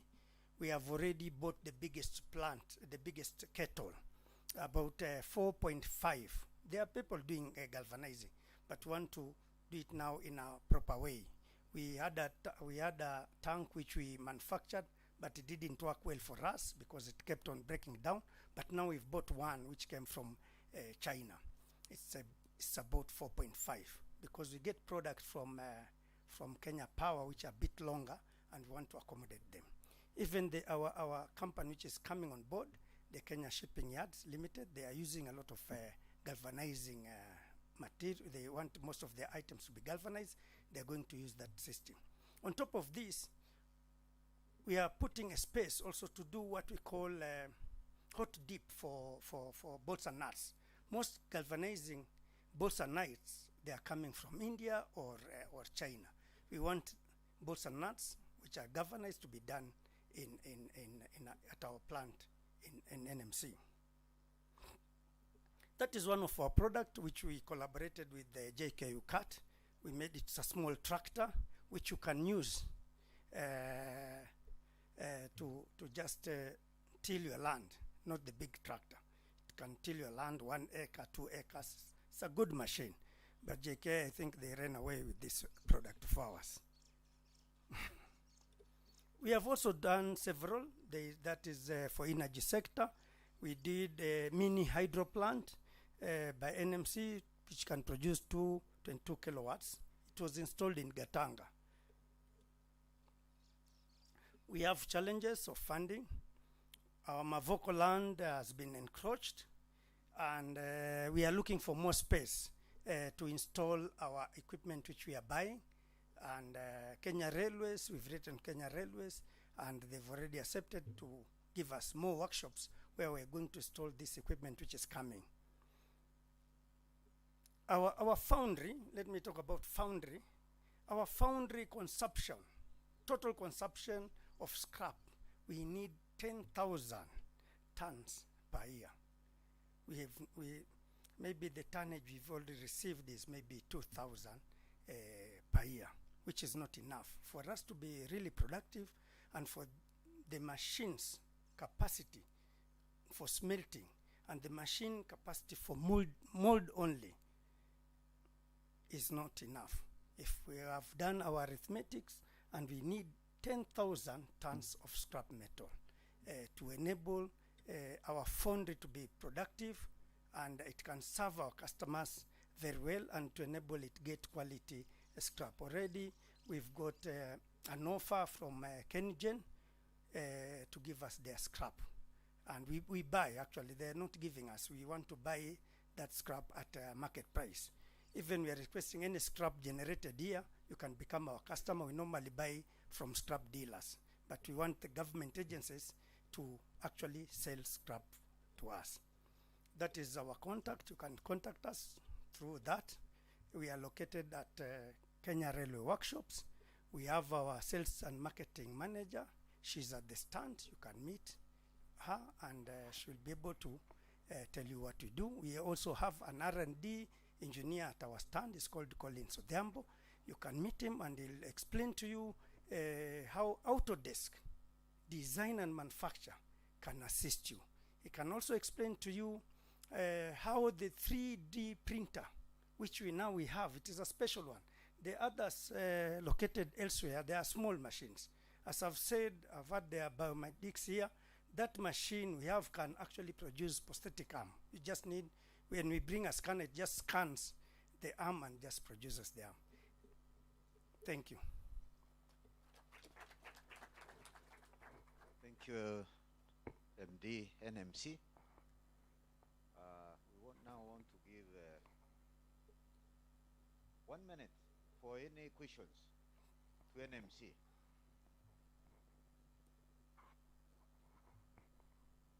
Are you there? And you are seeking clarification on the presentation made? In the absence of questions, thank you, thank you. We will move on now to our next presenter, His Excellency the Governor.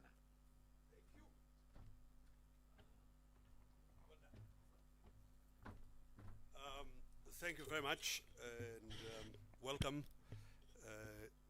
Chief Administrative Secretary to Laikipia, and we are very pleased to have you here.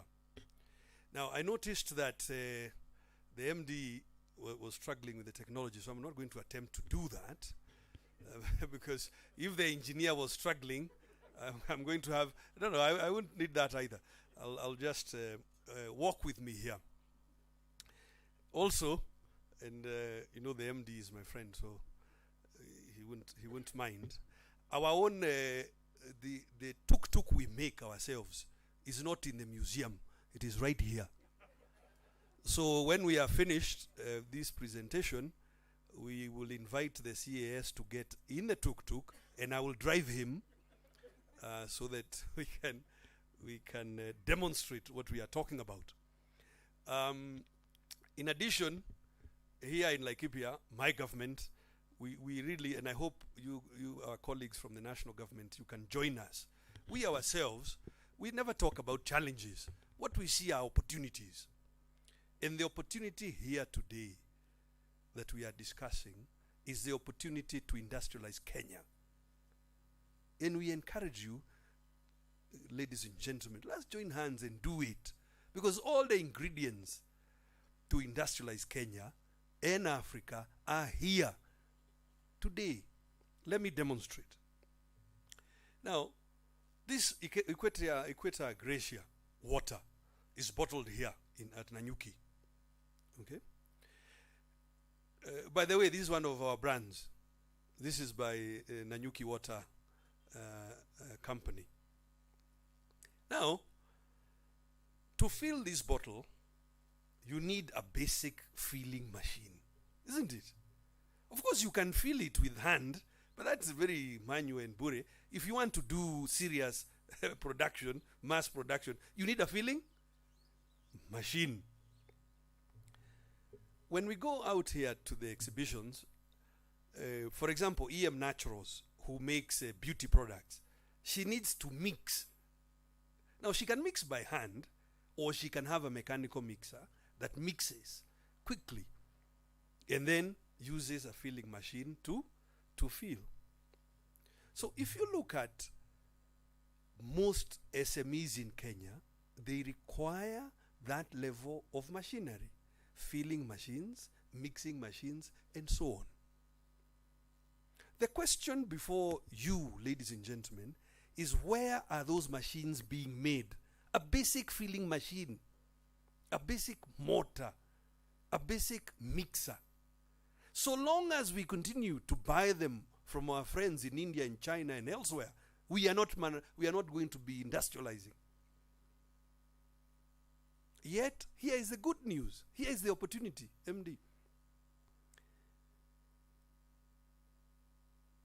Most secondary workshops in Kenya today can produce mixing machines, basic filling machines. Who am I calling secondary workshops? Let me use the Laikipia example. In Laikipia, our program is supporting 1,545 micro and small businesses, including the one who makes the tuk-tuk, which is just there, and you'll get to ride in it, and the one who makes this shaft cutter, which is to my right here. Yeah, you can just put it on top here. I hope tunaelewana what I'm explaining to you. So, in Laikipia, the workshops with the capacity to make either the tuk-tuk or this shaft cutter are about 50. Out of that universe of 1,500 or 1,545 small businesses that we are supporting, 50 of them are workshops that can make this machine. Now, this gentleman here who is making this shaft cutter, it's called Kagiri, and he's here. He's trying to be a customer of NMC. Mpigiani Kagiri makofi is at the back there. Now, what does Kagiri want? What machines does Kagiri need in order to mass produce this shaft cutter?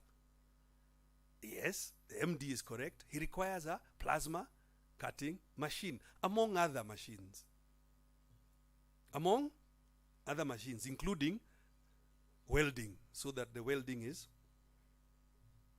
of course, he requires bending, folding machines, you know, in order to form the panels of his shaft cutter. So the question is, who can make the plasma cutting machine? Who can make for Kagiri the bending machine that he needs and wants, or the folding machine that he needs and wants? Again, ladies and gentlemen, if we insist on importing those machines, we are not industrializing. We are not. Now here in Laikipia, there are 6 primary, let me call them primary engineering workshops. I told you, SMEs we are supporting 1545 total. Many of them require filling, mixing, weighing machines. We told you there are 50 secondary engineering workshops, like Dafina Engineering, like Mureri Engineering, like Sagak Tech, who make these machines. But they themselves require machines, isn't it? So they require lathe machines, they require plasma machines, and so on. Which, by the way, can and should be made by some primary engineering workshops. Like who? Like Bradshaw's here in Nanyuki, and Jarabat in Nyahururu, and Laikipia North Technical Training Institute at Romuruti. Those, and indeed NMC. Now, those primary workshops, what do they need? Which machines do they need? Yes, they require also high precision cutting, so they require plasma machines. But above all, they require CNC. They require cutting tools like the one engineer was showing you that are programmable, because they need to produce at very high precision, a tolerance of maybe 1/20,000 of a millimeter, because they are making moving parts. So, to my mind, NMC is not and should not see itself as a competitor for Jarabat or for Bradshaw. You are not. You should be making machines for them. And if there are 6 such workshops in Laikipia, there must be 6 times 50 across the country. And it is the job of NMC to ensure that those primary production workshops have the right machines to enable the secondary production workshops to produce, for example, the shaft cutter or the BJ50. So for instance, and Mr. Njogu is here, what is Mr. Njogu looking for? He's looking for molds. Now I know all of you Kenyans, because I think we tumezoea fitinas zaidi. When Jogu first started making these tuk-tuks, then you're saying, oh, it doesn't look very nice. He never told you that he was trying to produce a Bentley. He did not say that. He told you he's making a tuk-tuk, and that tuk-tuk will carry, just now to demonstrate, 900 kilo. Sahi. I know some of your officers, Kanojiraini is not here today, they started talking big English called homologation. To Mr. Jogu, do you have homologation? Among you in the audience, who can tell me what is homologation? Hands up if you know. You know? So there is no reason for us in government to scare away our producers.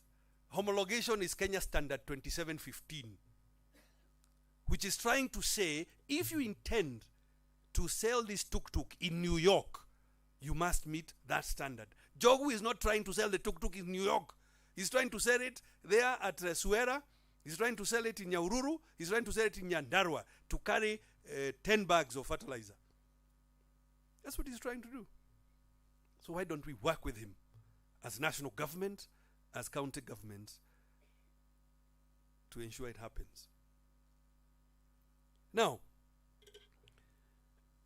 our MD has spoken quite a bit about his foundry that, can make steel, and he has promised us yesterday and today that he can make the kind of steel that we need in order to make the shaft cutter and the tuk-tuk. So we agreed yesterday that we'll give him a test order to give us the correct kind of steel. But as I said, what does Jogu need? He needs molds for those panels. So produce the molds. And the money has been waiting, lying in a bank, to pay you to produce the molds necessary so that Jogu can make those panels quickly. We are waiting, and we don't want to import, because we believe if we continue to import, we are not going to industrialize. So please produce the necessary molds for those panels and for these panels of the shaft cutter. And produce for them the plasma cutting machines that they need in order to achieve better precision and uniformity of these parts. That's what manufacturing is about. It's not very complicated. It's a very straightforward thing. Now, Kagiri in turn will produce the mixing machine that McKenna, who is sitting here, requires in order for McKenna to scale up her production of beauty products. Because she has to mix in large volumes, not by hand, mechanically. She needs to automate and to mechanize her production. The machines she needs, the filling machine, the mixing machine, can and should be made by Kagiri. But you need to give Kagiri the right quality of steel and the right molds so that he can do that. Now, there are workshops here that can also supply Kagiri. Like I told you, Bradshaw's, Jarabat, Laikipia North TTI. So you, in fulfillment of your mandate, perhaps is to produce for those primary engineering workshops so that they in turn can serve the secondary, and the secondary ones can now serve the SMEs that require production lines. In the immediate future, our ambition, if really we want to industrialize, our ambition must be to make the steel, not just from scrap metal, but from the raw material that the MD told us is abundant here. And we asked for a sample to be brought. Perhaps somebody can give it to the CAS so that we can all be in one understanding, and even give one to the MD who is laughing, and give the other one to the CAS. Yeah.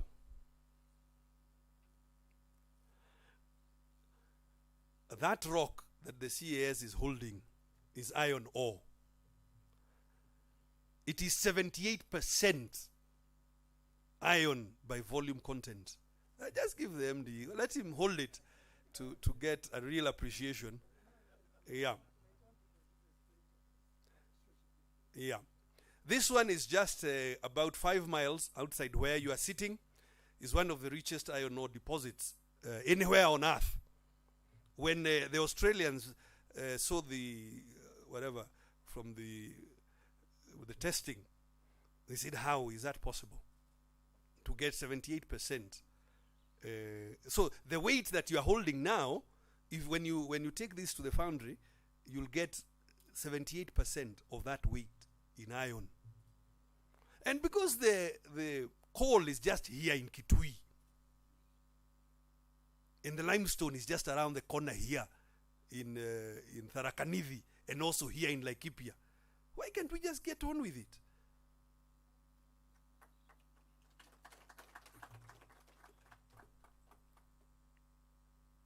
So, to summarize, what is the Laikipia model? What is it that we've been discussing here the last 2 days? The Laikipia model is like this.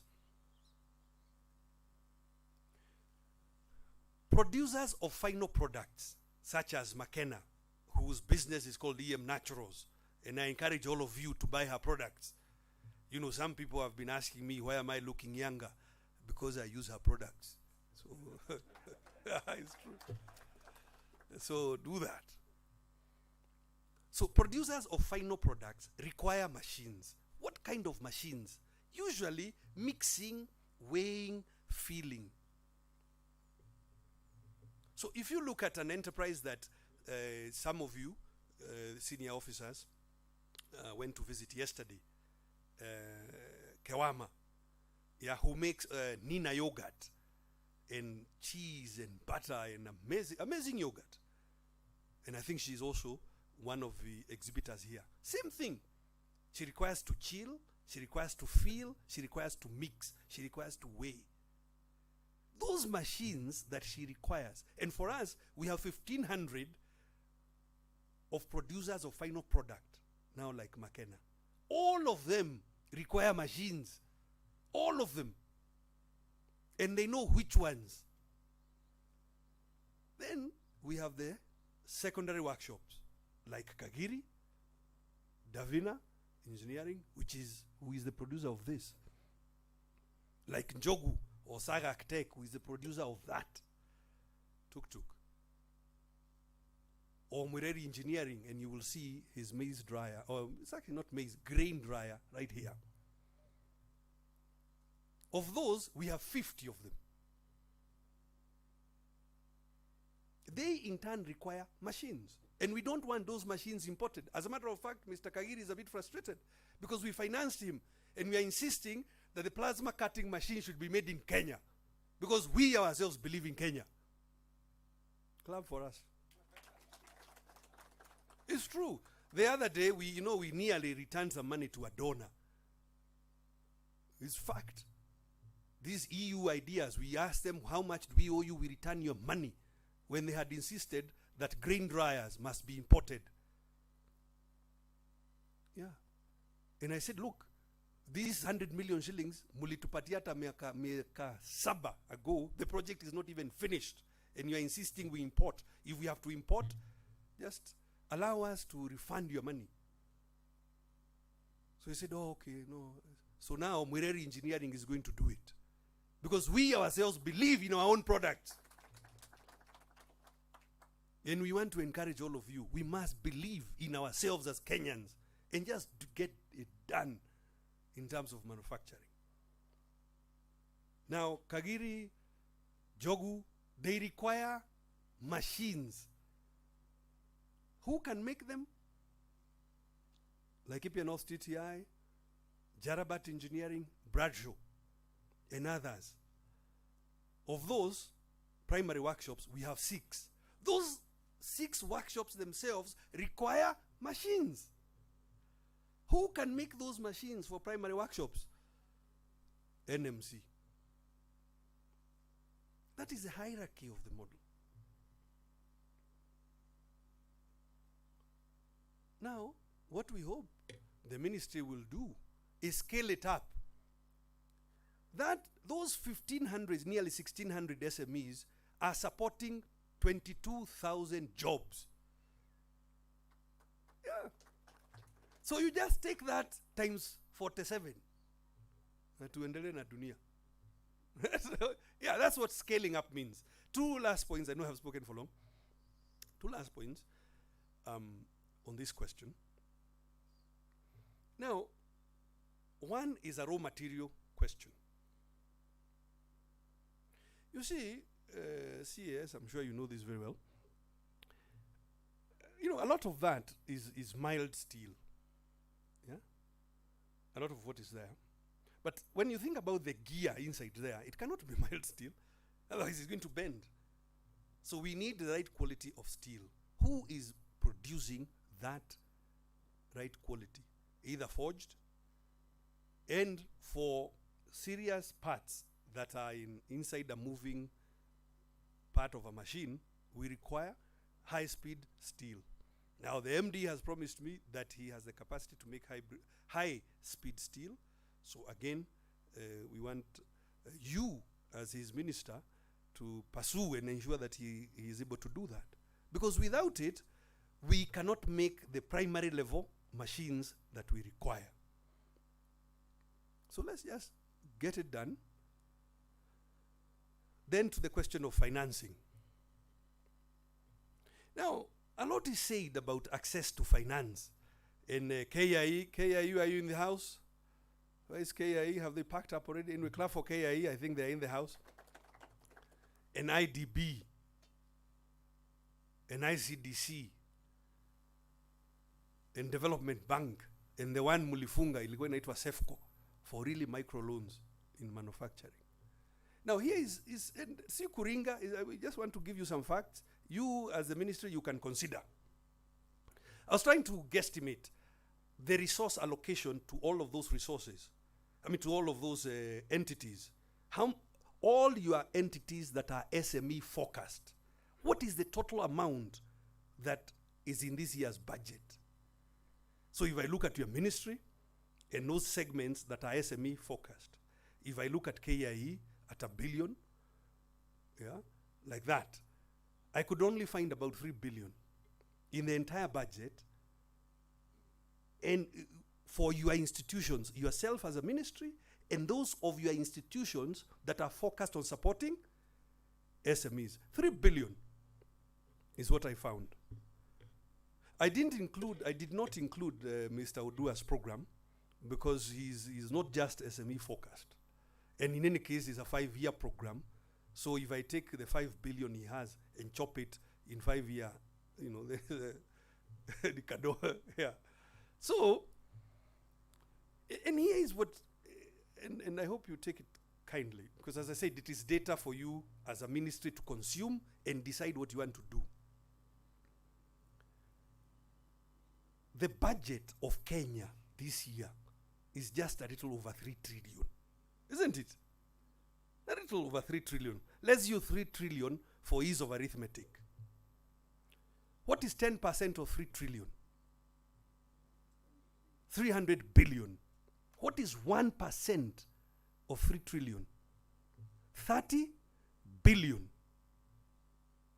So if we, as a public sector, now the amount I found in your system is 3 billion. Even if we say 5 billion, even say 6 billion, which is not, it would be 0.2% of the national budget.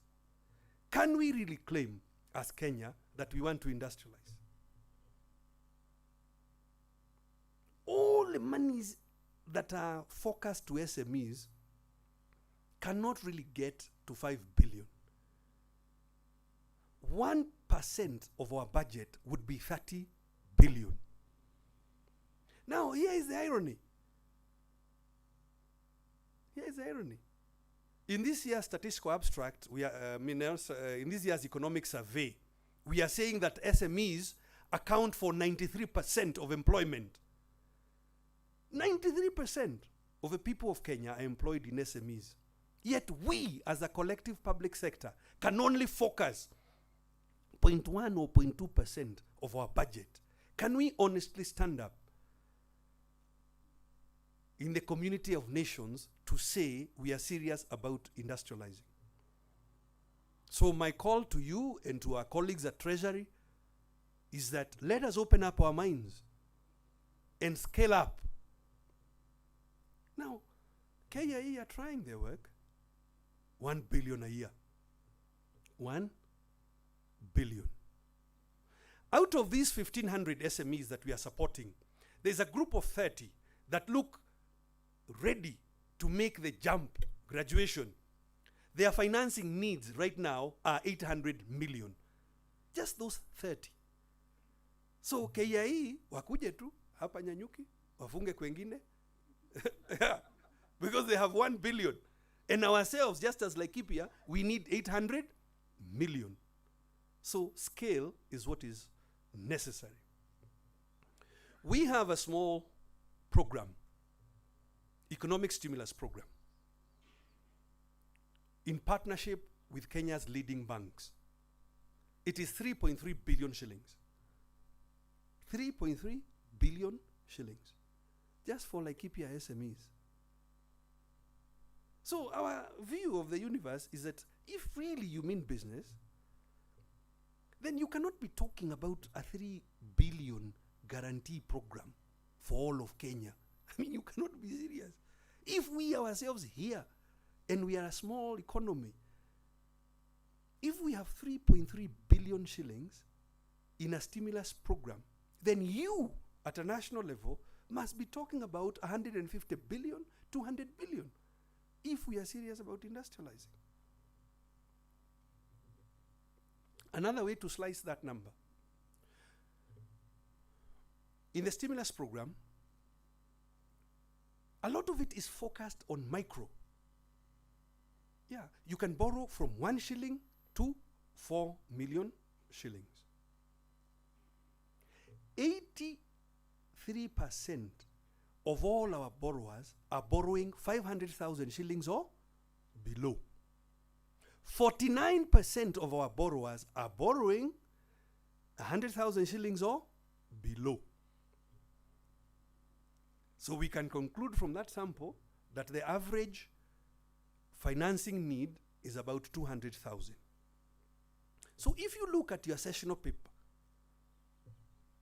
number 5 of 2020, has a very nice title, for promotion of small and micro enterprises for wealth and employment creation.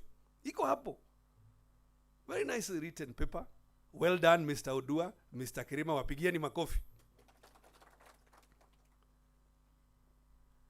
Very well done. And they say there, these fine gentlemen and women, that there are 7.4 million micros and small who employ 14.1 million Kenyans, representing 93% of the labor force. So if you use our sample and find that the average loan requirement is 200,000 shillings times 7.4 billion, then you should be talking about 1.5 trillion Kenya shillings in finance forecast to micro and small. Obviously, they might not borrow all of it every year.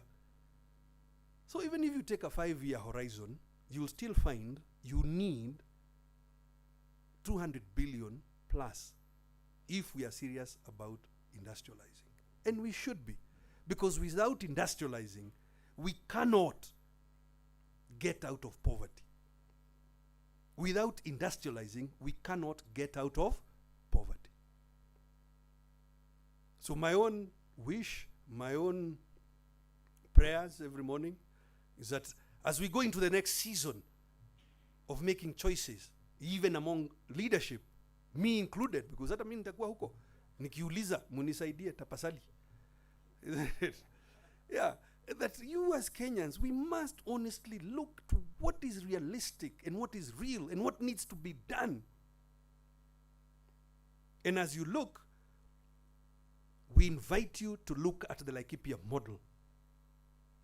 1,600 micros and small, supporting 22,000 jobs, 3.3 billion shillings of economic stimulus. And in the market for plasma cutting machine, in the market for molds for the panels for the BJ50. Asanteni sana, kazi kwa MD wetu. Thank you very much, ladies and gentlemen. I think, yes, okay, Mr. Kirima. I was about to invite you, but I think Kirima wants to. Thank you very much indeed, ladies and gentlemen. And karibuni Nanyuki, when you are done, you know it's Thursday. It is Thursday, you don't need to rush anywhere. Asanteni sana. Your Excellency, for those very inspiring ones. And our institutions are here. Let us make support for SMEs real. Oshimiwa, if you allow me, there are a few more presentations. Yes. Very quick. Sorry, I'm told I forgot to sanitize the microphone. This is a hand sanitizer made by EM Naturals.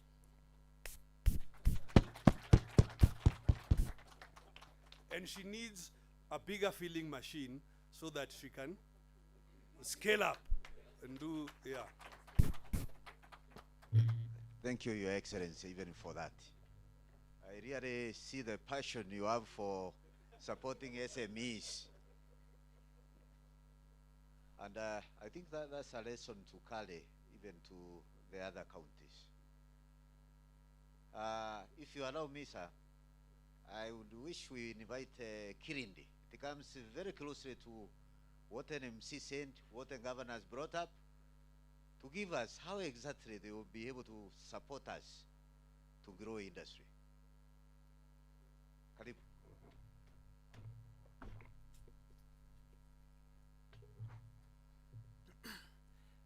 CAS, Honorable Osianyi, Governor Nderitu, all protocol observed. Mjambo. I'll follow the example of Governor, so I'm not going to do PowerPoint presentation, and I want to be practical as you are. And I want to acknowledge that this county is known for many resources. I want to name a few. I am sure you have potatoes, and during the time of harvest, we even sell them for I don't know how many shillings. Goro goro. Nyanya, I'm sure we can go as far as selling 1 shilling. Now, these are the challenges we face as a country, yet solutions are available. So institutions such as Kirdi exist to make sure that we avoid situations where we are selling these things at a throwaway price, okay? And we create opportunities for high value products.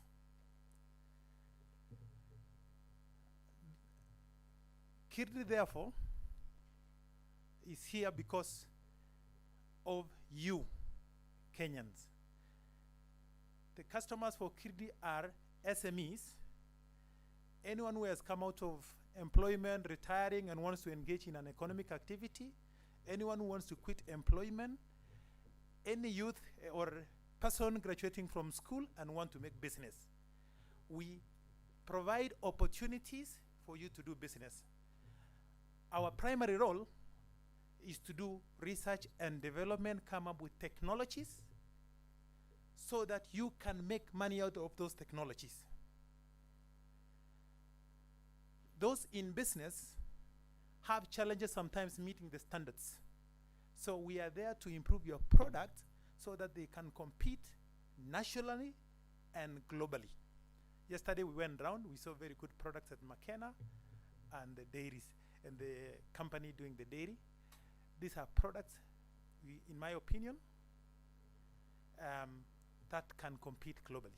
They are very good products, and from even Kirdi's perspective, fantastic. You will see, I know this county has acacia. I want to give you some examples. Acacia produces gum arabic. If today you went to the international market, London Stock Exchange, you will notice that gum arabic in the international market will fetch up to 400 shillings a kilo. And all you need to do is grade them into various sizes. Get the gum, break them into pieces, grade them. Gum arabic is used for many applications. One of the leading user of gum arabic is Coca-Cola. It's an emulsifier. Yet we have them here. I don't know how many, but I have seen people shipping them to Nairobi. A grader, you just need a small machine, maybe no more than 50,000 shillings. As simple as that. Therefore, so we offer opportunities.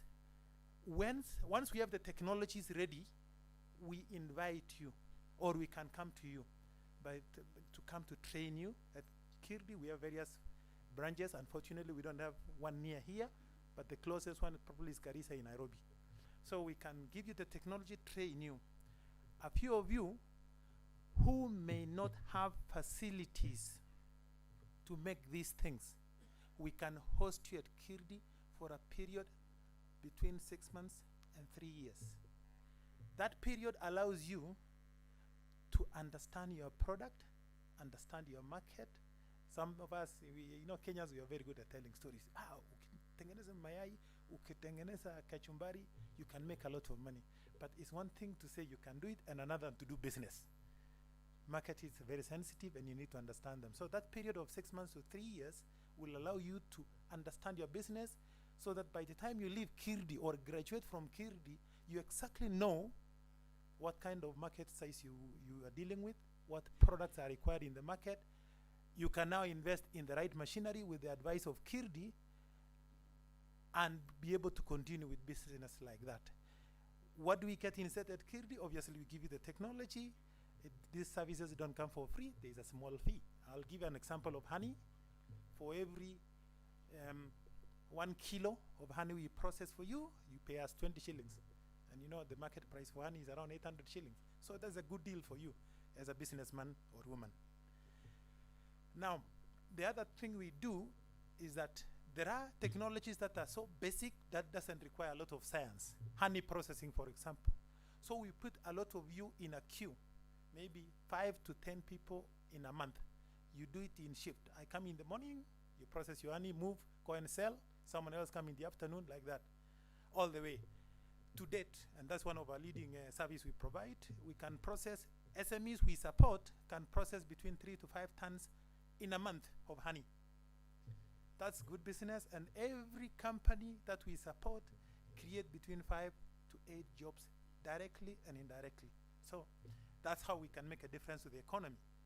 Now, once you are in the market, it's also important to know that you must assure quality. Therefore, we also offer testing services so that you can continue assuring your customers that the products are quality. But obviously, even before you come with your raw materials to Kirdi or any of our branches, testing has to be done to make sure that the raw material are fit for purpose and that they don't carry with them pathogens or microorganisms that can harm the public. And as I said, I didn't want to be long. The last service that we provide is consultancy. This we can do at the county level, at an individual level. Again, this is also priced and it will come at a fee. And I want to demonstrate, as I finish, how we have abundance of resources in this country. This is a soap, okay, in a maca. Many of us use maca in our houses. When you finish the big chunk, the small fine dust that remain. So we have this SME that has found an opportunity. So he's created a soap. It's called Activated. Activated means if you have dirt, things in your face, and you want to open up pores, this is the best soap to use. I think we saw in Makena as well, something like this. Now, this is an opportunity. What you need to make such products are sufuria na moto and a few chemicals. So technically, all of us have capacity to be entrepreneurs. Maybe you don't need, you've not seen it. We invite you to come and see what we do at Kirdi. We've converted fish skin into leather. We've done Mirai chewing gum. If you come from Western, we've done Mukombero. Products that are unique to this country, to the regions we come from. We can add value. It doesn't matter what resource. We have people who are paid by the Republic of Kenya to serve you in form of giving you technology so that you make money and employ and make this country a place where we can be proud of and live peacefully. Thank you. Thank you, Dr. Cherure, on that. That's a snapshot of the many things Kirindi is able to do. So SMEs, we came to this county so that we share this information at close range. Your Excellency, allow me now to invite Can Invest. We have been talking of easing investment climate by creating even a one-stop office where you go for all your requirements as an investor.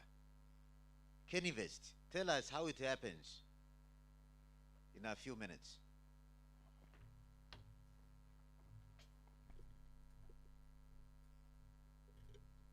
Thank you very much, Bwana Kirima, Your Excellency, the Governor, Bwana Wasiani, the CAS, and the colleagues.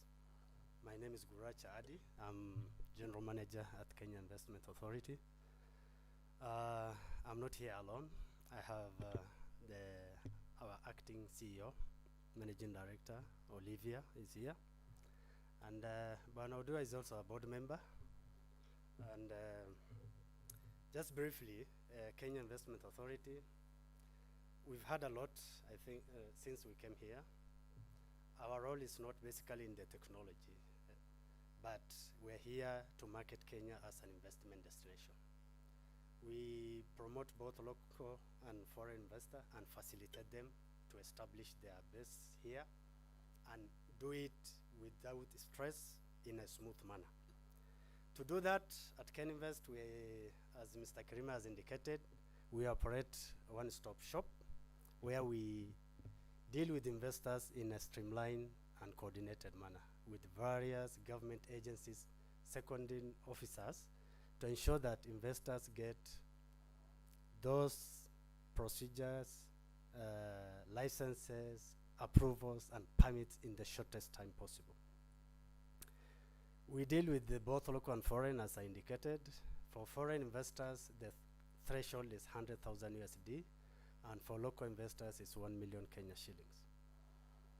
But as KenInvest, we deal with even MSMEs, but whenever we realize the threshold is not met, we normally link them to MCR and other agencies who have those services for them.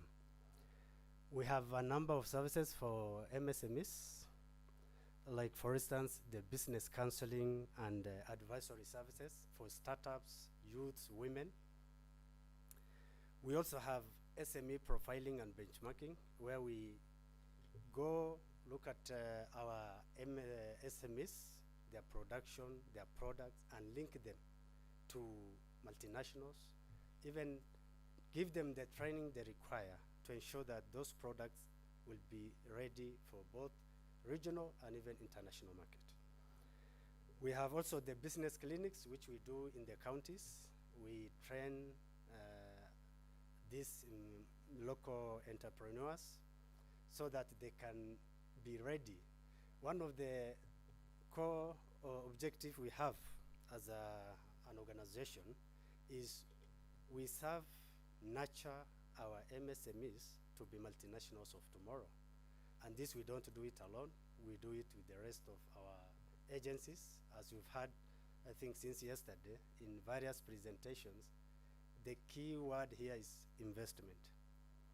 Even KIPI, as they do protect that international intellectual property, it is also help promote investment. We also do what we call matchmaking. Few years ago, with the help of UNIDO, we came up with what is called subcontracting and partnership exchange, where we link our local SMEs with multinational corporations, where they provide certain inputs into their production. As indicated by other presenters, we visited 3 companies yesterday. In that, I have 2 things we take home for us with the rest of the agencies. One, there is multiplicity of charges and licenses, which is really costing these entrepreneurs. This, with the rest of my colleagues, our colleagues here, the Kenya Investment Authority, our ministry, I think we'll be doing policy advocacy with a view to seeing how can we change this. Number 2, Mr. Bwana Governor, I think this is one of the counties I've visited where we do even aftercare, and among the 3 companies, all of them indicated that you really, as a county, supporting them. And this is actually what other counties can really, learn from you. It is very rare for entrepreneurs to say, this government agency is doing this for us, So I think this is something which you can also preach to the rest. Like, for instance, you waived, certain fee which is paid elsewhere, but you deliberately, in order to help these investors, you waived. I think this is something which needs to be, learned by other counties. We have other areas, Governor, we can work together.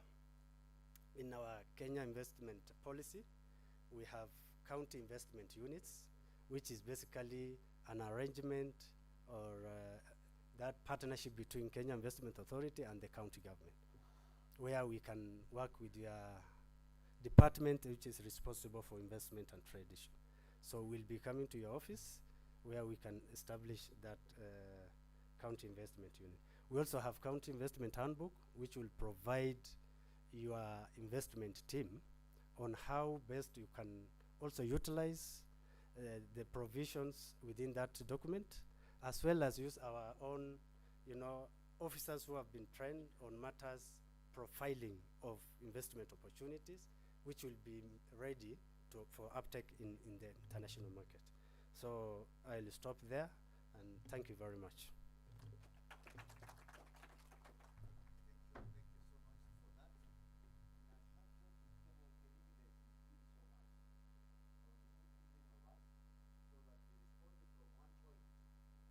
To make it easy for businesses to start up and also to nurture them to grow and expand.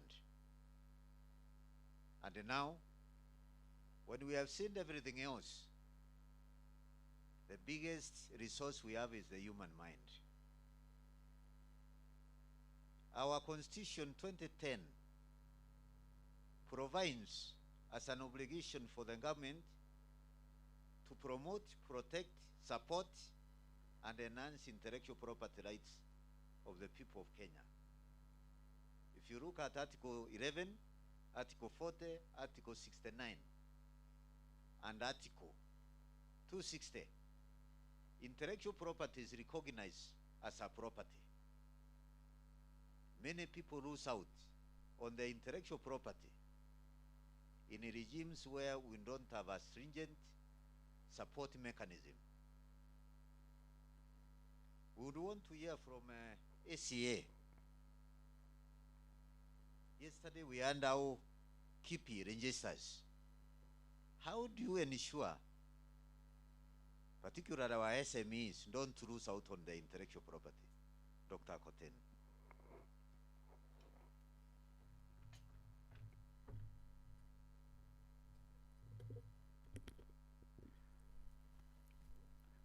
Our CS, Honorable David Osiany, His Excellency the Governor of Laikipia County, Honorable Nderitu Mureithi, our colleagues, exhibitors, good afternoon. I'm Dr. John Akoten, Director for Research Awareness and Quality Assurance at the Anti-Counterfeit Authority, which is a state corporation within the State Department for Trade and Enterprise Development, mandated to combat counterfeiting.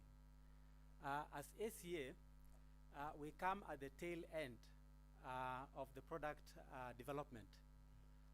Once ideas have been born, prototypes have already been developed and then tested there in the market, and then the product is finally brought to the market.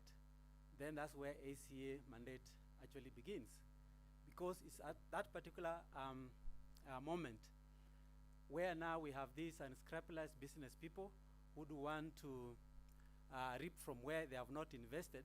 They want now to mimic your product, they want to copy your product, and then put it also there out there in the market for them also to make money. Products that have already been put there in the market, of course, contain various types of intellectual property.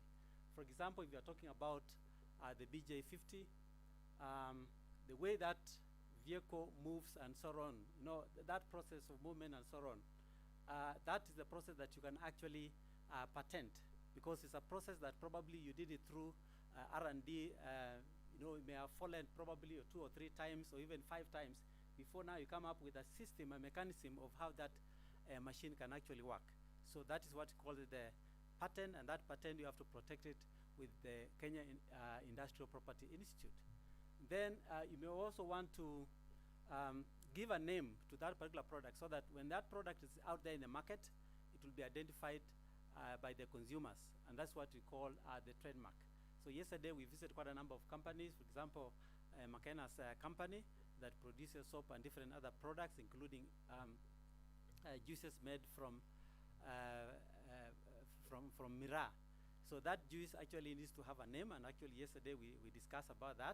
That name needs to be identified by the consumer so that when the consumer see that particular product, they see quality and they're able to buy it. But you see now, counterfeiters also, those people now who want to take shortcuts, would want also to mimic that particular product and give it a name. The same name that McKenna is going to give it. That's where now ACA comes in to protect her, to protect consumers also from this kind of products. We have quite a number of course, effects of counterfeiting, and I'm glad to mention here that His Excellency the Governor actually was the first Assistant Minister in the national government that officiated, that actually led Kenya in commemorating the first World Anti-Counterfeit Day through ACA. Tumpigie makofi. So the governor actually understands, and that's why even here you're able to see the issue of the IPR is very, very key.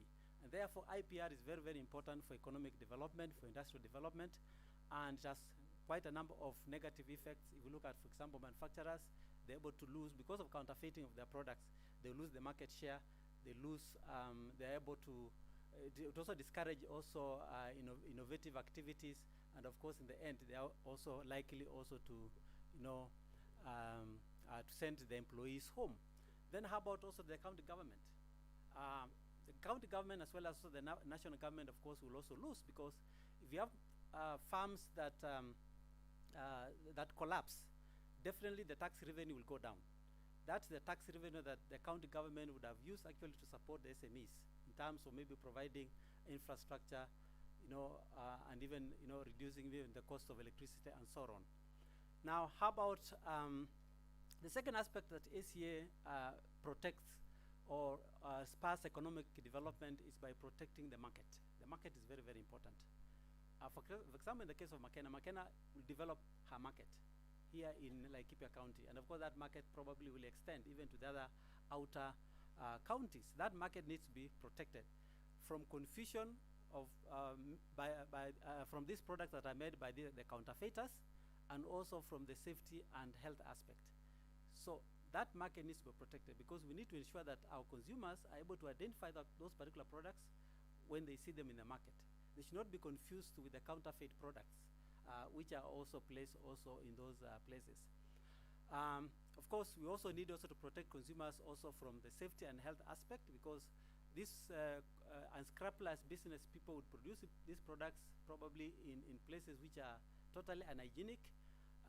The products could actually be injurious also to our health and safety, and that's why ACA plays a very major role in terms of protecting consumers. Then how do you protect our manufacturers? Counterfeiters, we can also have counterfeits that are being imported in the country, and we can also have counterfeits which are produced also locally. For those ones which are imported, we have what's called the IPR recordation, which we are implementing together with the Kenya Bureau of Standards. This is a system that we're able to stop these counterfeits at the source. So we stop them before they even enter into the country. Then for those ones which are locally produced here, we work with other law enforcement institutions like the Kenya Revenue Authority, the Kenya Bureau of Standards, Weights and Measures here in the county, as well as also the county government, to ensure that we're able to investigate, and once we seize those goods and arrest the culprits, then I will be able now to discourage the manufacture of those locally produced counterfeit products. Another way that we support the industry, of course, is by carrying out the capacity building for different stakeholders. For example, the manufacturers, we're able to educate them on issues of IP, how they can enforce those intellectual property rights. We'll be here in the next 2 or 3 months, where we'll spend more time with the manufacturers, either here or in Lumuruti, where we'll be able now to have more time engagement with the private sector. So we'll be here. Of course, we'll also be able to support also the county government. We also carry out capacity building also for the law enforcement agencies. For example, the police, Kenya Revenue Authority at the ports. We have the prosecutors as well as also the magistrates. We'll be able to take them through the various laws, the Anti-Counterfeit Act, as well as also other acts within the spectrum of the illicit trade, because as government we have to fight illicit trade together. We also carry out public awareness, where we have to educate the public on the dangers of counterfeiting, how they can protect themselves from counterfeiting, what they need to do in order to identify products, for example, out there. we are developing a technology that can help consumers to identify counterfeits. And finally, as an agency, together also within the framework of the multi-agency agencies, we also monitor how our efforts in terms of fighting illicit trade. We have a website which we call the Illicit Trade Observatory. If you're able to log in, illicittradeobservatory.go.ke, you'll be able to see the level of counterfeiting based on the research that we did recently. We carry out the first ever national baseline survey on illicit trade. You'll be able to see the figures, and these are the figures that we'll be monitoring as we combat counterfeiting in the country. Thank you so much for listening.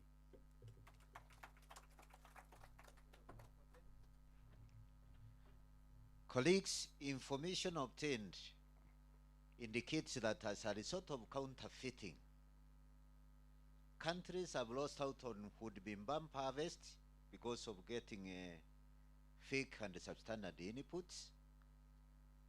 Countries have lost out on their initiatives and aspiration to ensure safety of their nationals, like in our case, universal health care, because there is counterfeit medicine which compromises our health. There have been counterfeits in all aspects, including even water packaged as brake fluids, and you know that one doesn't work well. So that is why even SMEs, you need to be vigilant and then ensure that as you come up with your good ideas, you register them and you are secured not to lose out on that. And then now, Your Excellency and the Mheshimiwa here, we have come to the tail end of our presentations. When you conclude this event, Your Excellency promised to give you a ride in their new car, and then after the closure, there is a visit, an industrial visit. So with that being the next program, sir, it's now my honor to to invite you to give us now your keynote address and close the function. Welcome.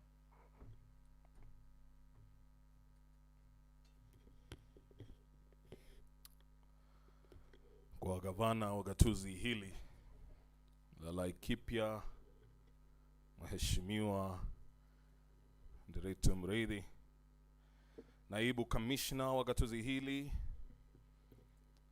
Bwana Muli, naibu gavana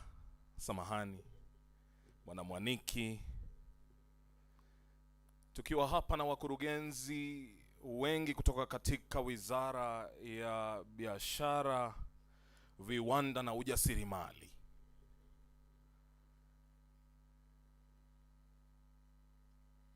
Wanabiashara wote ambao wamejitosa katika ujasiriamali, ninawasabahi habari za mchana.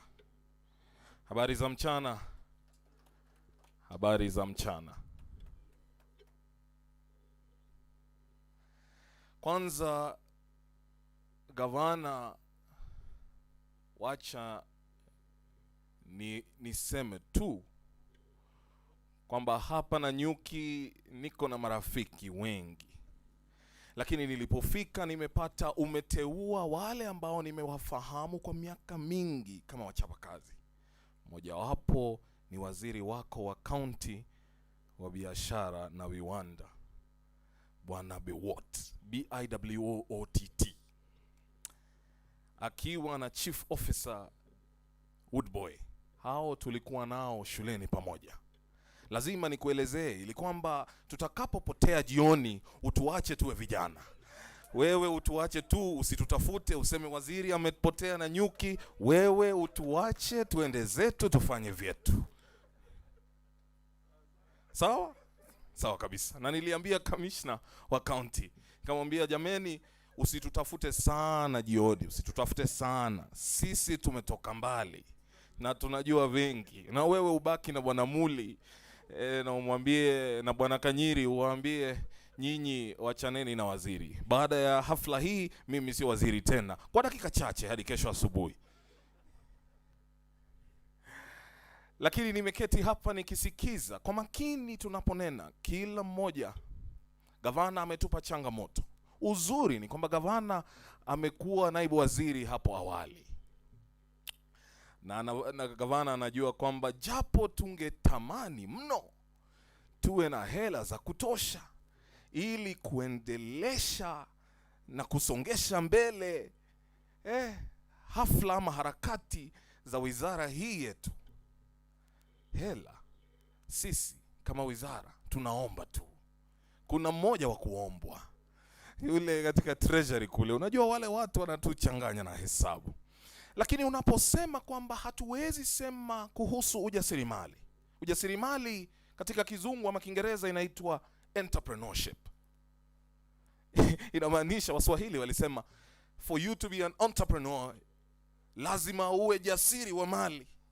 Manake mali inaweza kutoroka, mali unaweza kunyang'anywa, na mali hutunzwa, wakaiita ujasiriamali. Hatuwezi kuongea kuhusu ujasiriamali bila kusaidiwa, ni kweli, na serikali na wizara. Na jukumu letu tunapokuja hapa katika gatuzi hili la Laikipia, ili tukusanye kampuni hizi zinazojaribu kutuonyesha na kuonyesha jinsi wanavyozindua ujuzi mbalimbali, jinsi walivyoweka katika soko zetu bidhaa mbalimbali, jinsi wanavyofanya kazi. Tunafanya hivyo ili kutukumbusha kwamba hakuna nchi itakayosonga mbele pasi kuwa na uzalishaji wa viwanda, almaarufu industrialization. Wiki 2 au 3 zilizopita, gavana wa Laikipia, na ninamheshimu sana, manake anapoongea haongei tu kama mwanasiasa. Unajua kuna wanasiasa, politicians, kisha kuna viongozi wa kisiasa, political leaders. Wanasiasa wanachapa domo, viongozi wa kisiasa wanatafuta suluhu ili kuhakikisha tunaweza kuwa na ajira. Hatuwezi kuwa na ajira nchini Kenya, hakuna, bila maneno mawili: uwekezaji, investment; pili, uzalishaji wa viwanda. Alipokuwa anaandika katika gazeti, nikinukuu tu, akasema ni vipi tutakavyochukua vijana wetu waliosoma, hawa wasomi, hawa wajuzi, na kuwapatia ajira kama sisi hatutasaidia kuwepo na uzalishaji wa viwanda nchini Kenya. Ametupa hapa perfect examples. Anasema nchi yetu nchi tajiri, madini tunayo, ujuzi tunao. Na mimi ningeomba sana kaunti zingine zije hapa Laikipia zione jinsi kazi inavyoendelea.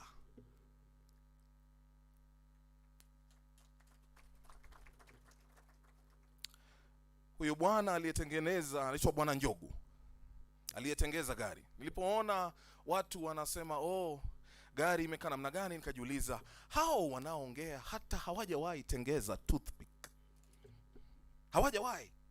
Kisha wanataka kuja kusema kuhusu mtu ambaye kutumia ujuaji na uzinduzi mwafaka na mufti ameweza kutupatia gari ambayo wale wanaofanya wakulima watakuambia hawahitaji kitu chochote cha bei ghali. Wanachohitaji ni kutoka shambani kwenda sokoni. Na swali basi itakuwa ni, gari hii itatutoa shambani kwenda sokoni? Na sote tutajibu naam. Ikiwa ni kweli, basi kwa nini tusimsaidie? Unajua jamaa ambaye sasa anatambulika kama yule mwenye mali zaidi duniani anaitwa Elon Musk.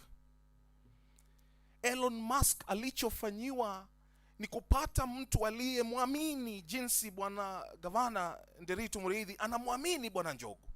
Anajua bwana Njogu akona azimio, bwana Njogu akona matumaini na akona tamaa ya kujaribu kuhakikisha kwamba gari inayochekelewa hii kesho itaja kuwa gari kubwa nzuri zaidi, lakini yenye bei nafuu, kwa sababu sio sote tuliojaliwa na mali na rabuka.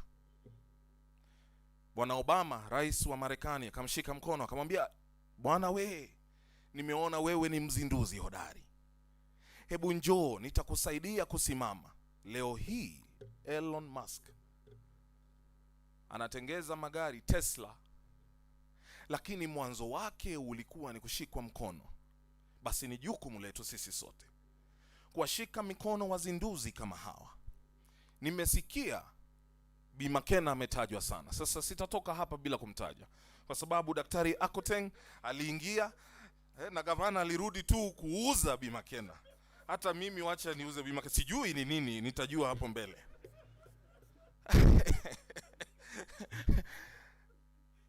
Lakini mimi nina furaha ninapoona watu wetu nchini Kenya wanajaribu kujifanyia kazi kwa mikono.